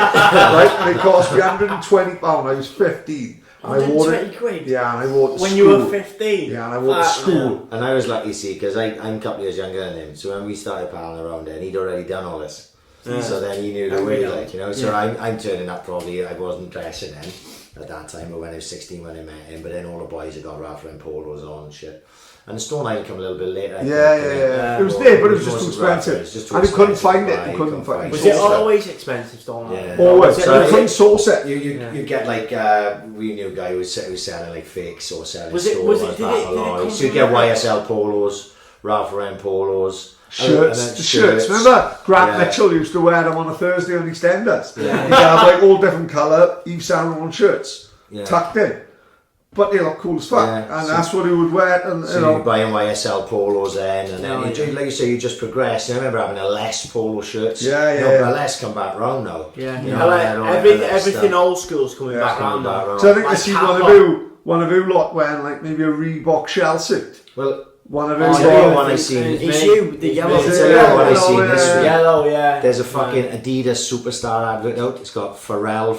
I've seen it. Right? Oh yeah. All these fucking. All of them was like a big post I seen in London. They're all dressed in that black and white Adidas tracksuit. Fuck, I had that tracksuit when I was like 17. I used to wear that tracksuit everywhere, and I saw that yesterday. I was like, fuck. This is what I was saying before, though. You were wearing that at 17. I could have turned up to your house tonight now and wore it, and you wouldn't have thought. Ooh, why are you wearing that? Do you know what I mean? It just looks good. Yeah. Whereas if I turn up in 15 years' time, wearing tight skinny jeans, rips in, no shoes, no socks on, not by time. 11 degrees top. It's not going to age, is it? Yeah, exactly. That's what like I mean. You said, style will age, fashion will not. Fashion doesn't age. My boy now, my missus just bought my boy and the navy. No, that same Adidas tracksuit I'm talking about. My missus just bought Niall the navy one. So like, he's got the navy, 3 whites. It's as basic and as but still looks class. I owned one when I was 17. He's going to be turned 12, and he's got one now. You know what I mean? But he's not looking at it going, oh, well, why am I wearing this? It's dead old. He's like, oh, look. No. I'd say he's not really into anything like that now. He's probably just wearing what he's given. But you can fucking. In time, you'll go, oh fuck yeah, that tracksuit my parents did dress me quite tidy. Do you know what I mean? They dressed me fucking cool. They say the Adidas stuff. Like say, I had Gazelles when I had black and white suede Gazelles when I was 15, maybe. But you could wear them when you're 55. Yeah, exactly. I got like 4 pairs of Gazelles in the house. Yeah. So it's like these things. Like I say, outside of Adidas, the only other ones apart from my running trainers, the only other ones I got is these Reebok Classics. Because when they reissued the Reebok Classics, I had to buy them. Because you got them as well. We used to just fucking in like 1998. Like I'd have a pair of Reebok Classics and wear them everywhere. Like because we used to wear them in nightclubs and out there, and everyone was wearing Reebok Classics in the nightclubs. You'd wreck them, and you'd just go out and buy another pair of Reebok Classics. They were classic. They were good shoes. Yeah. Really not only that, mate. I've worn mine many times in clubs and stuff, and they just get wrecked, and you can wash them easy. It's great shoes. We used to wear them, and when they outdone the going out phase, I'd wear them football training on a Tuesday at Teacock College. And they were the best fucking trainer playing football ever. Tied up tight like the fucking Joker. Mate, he was the best fucking trainer ever on fucking on wooden flooring. Good shoes, man. Good shoes, man. Good trainers. I want to know a pair of Reebok Classics. Right, we're fucking tiny getting on. We haven't quite got the finishing what I want to fucking talk to you about. Right, Jack's waffling. What's the next stage? For the band? You, for the band.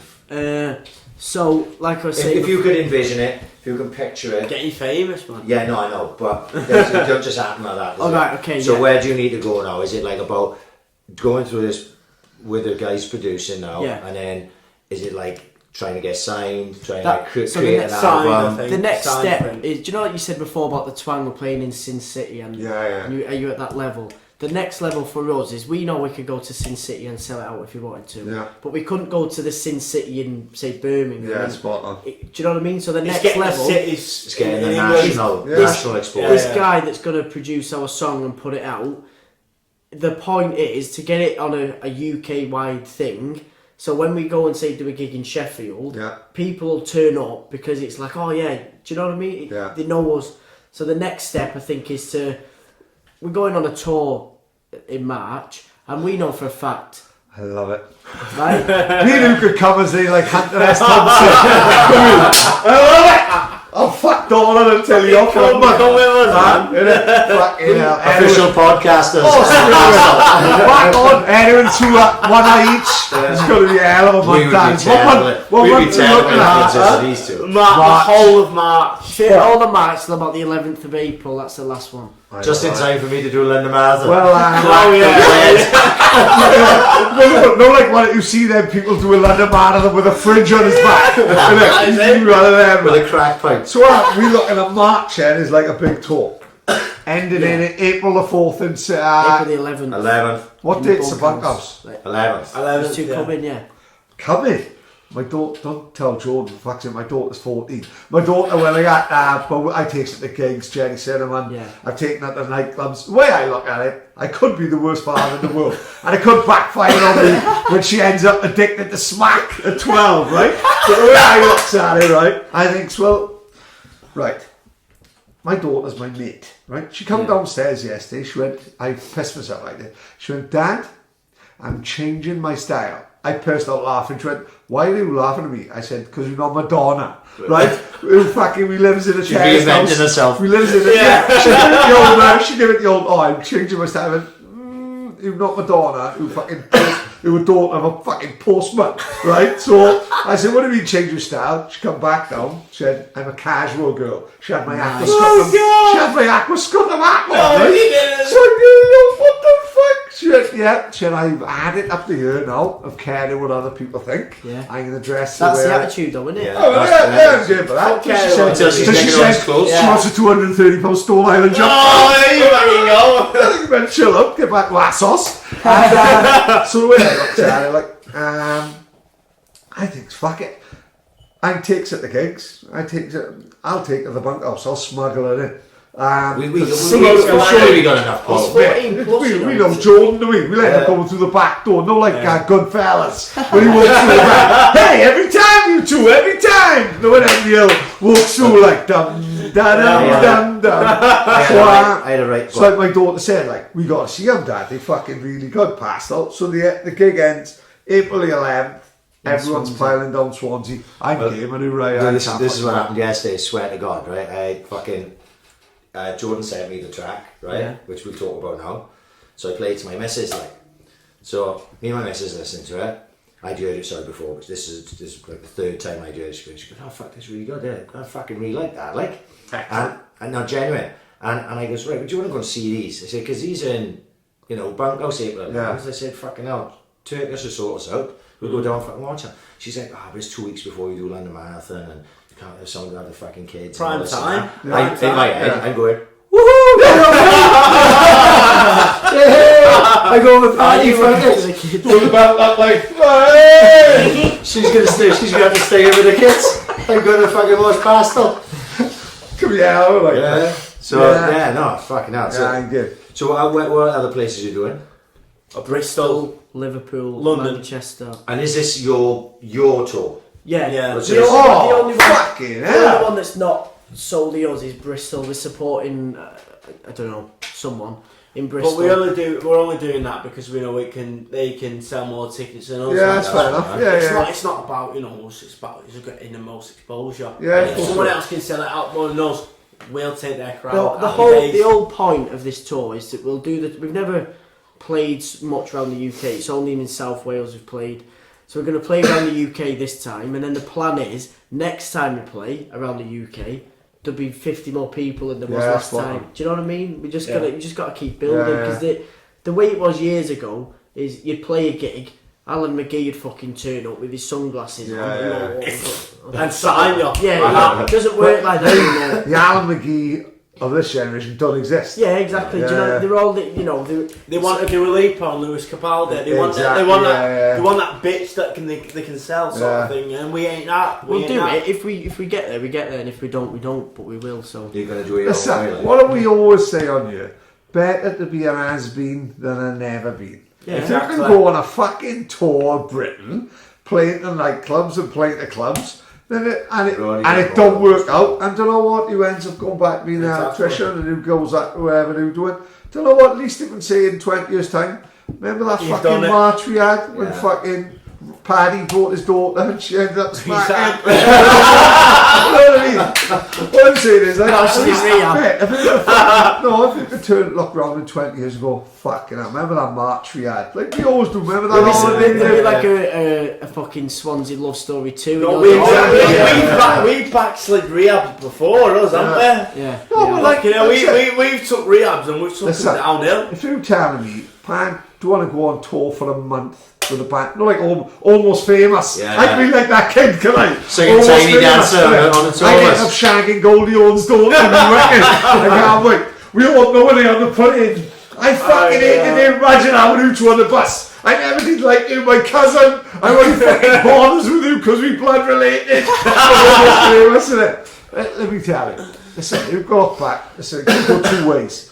2 years' time, you could be fucking walking up on the Brits collecting fucking Best Newcomer Award, or you could be working saying, fuck, remember that march we had? Remember that march we had? It was like the basketball in America, March Madness.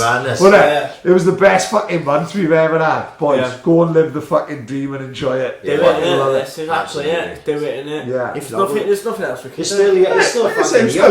Just join Even if we've just join the account. End up fucking a bird with a shark. Let's fucking shark. We live right next to Swansea Market. You'd be fucking birds with that duck left, right and centre. It's going to be amazing. Don't worry, it don't bite. Yeah. Even if we just done it, we've done it, haven't we? Yeah. That's it. It doesn't matter. Nothing else matters. Nothing matters in this world. So I can't wait. Make it up to I can't wait till the 11th. What a night that's going to be. You are coming though, definitely. Yeah, absolutely. The fact we'd be on stage, as Simon Cowell would say in the audition, 1,000,000% yes. Yeah. You know what I mean? Security be escorting us out at some point. Yeah. But right, so this track, explain this track now, because we're going to play out instead of our outro. We're going to play out with a track that I was sent, and this is one of the tracks that was produced by the guy Jay. Right, so you want to talk us through this, and then we're gonna get the fuck out here then. Right, so this song it was released before on Spotify as like we just put it out there. But this guy we didn't know much better. This guy Jay, he's remastered it. He wants to release it on his record label. We've got to sign a contract and all that before it gets. Do you know what I mean? That's rock and roll, that, isn't it? Signing record contract. Pass me the fucking gram. I don't know. I hope the contract fucks us over, because that's just rock and roll. I hope we get it. I'll be dead by the time I'm 27. No, so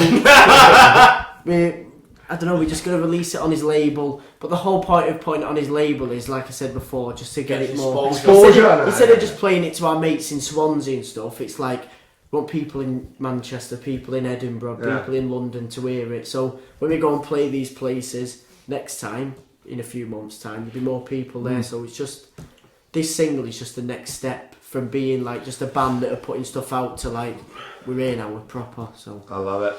That's what we're going to play out with. This She Waits For Me. Yeah. Right? She waits for me. She's waiting outside. She's waiting outside. Jack. She literally is waiting outside, yeah. Jack and James from Pastel. Thank you very much, boys. We've had a fucking ball. Great, and when you do get famous, don't forget us, cunts. Exactly, Right? yeah, You yeah. gotta come back. We'll buy the colours. I'm Yeah. missing his fucking colours. If there's any tour buses going now when you're rocking around, we'll come up for a week. Yeah. You know what I mean? Fucking, we'll have a fucking ball. You got the instant guest list. Instant guest list sort of thing. We wish you all the best. Genuinely, fucking stick at it, guys. April 11th, we're gonna be down there. We're gonna get on it. Pad, any more? For any more? We got plenty. We got plenty. Say goodnight, boys. Good Good night. night. God bless. We love you. Appreciations. Peace. Mwah, mwah, mwah.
Ambition is critical.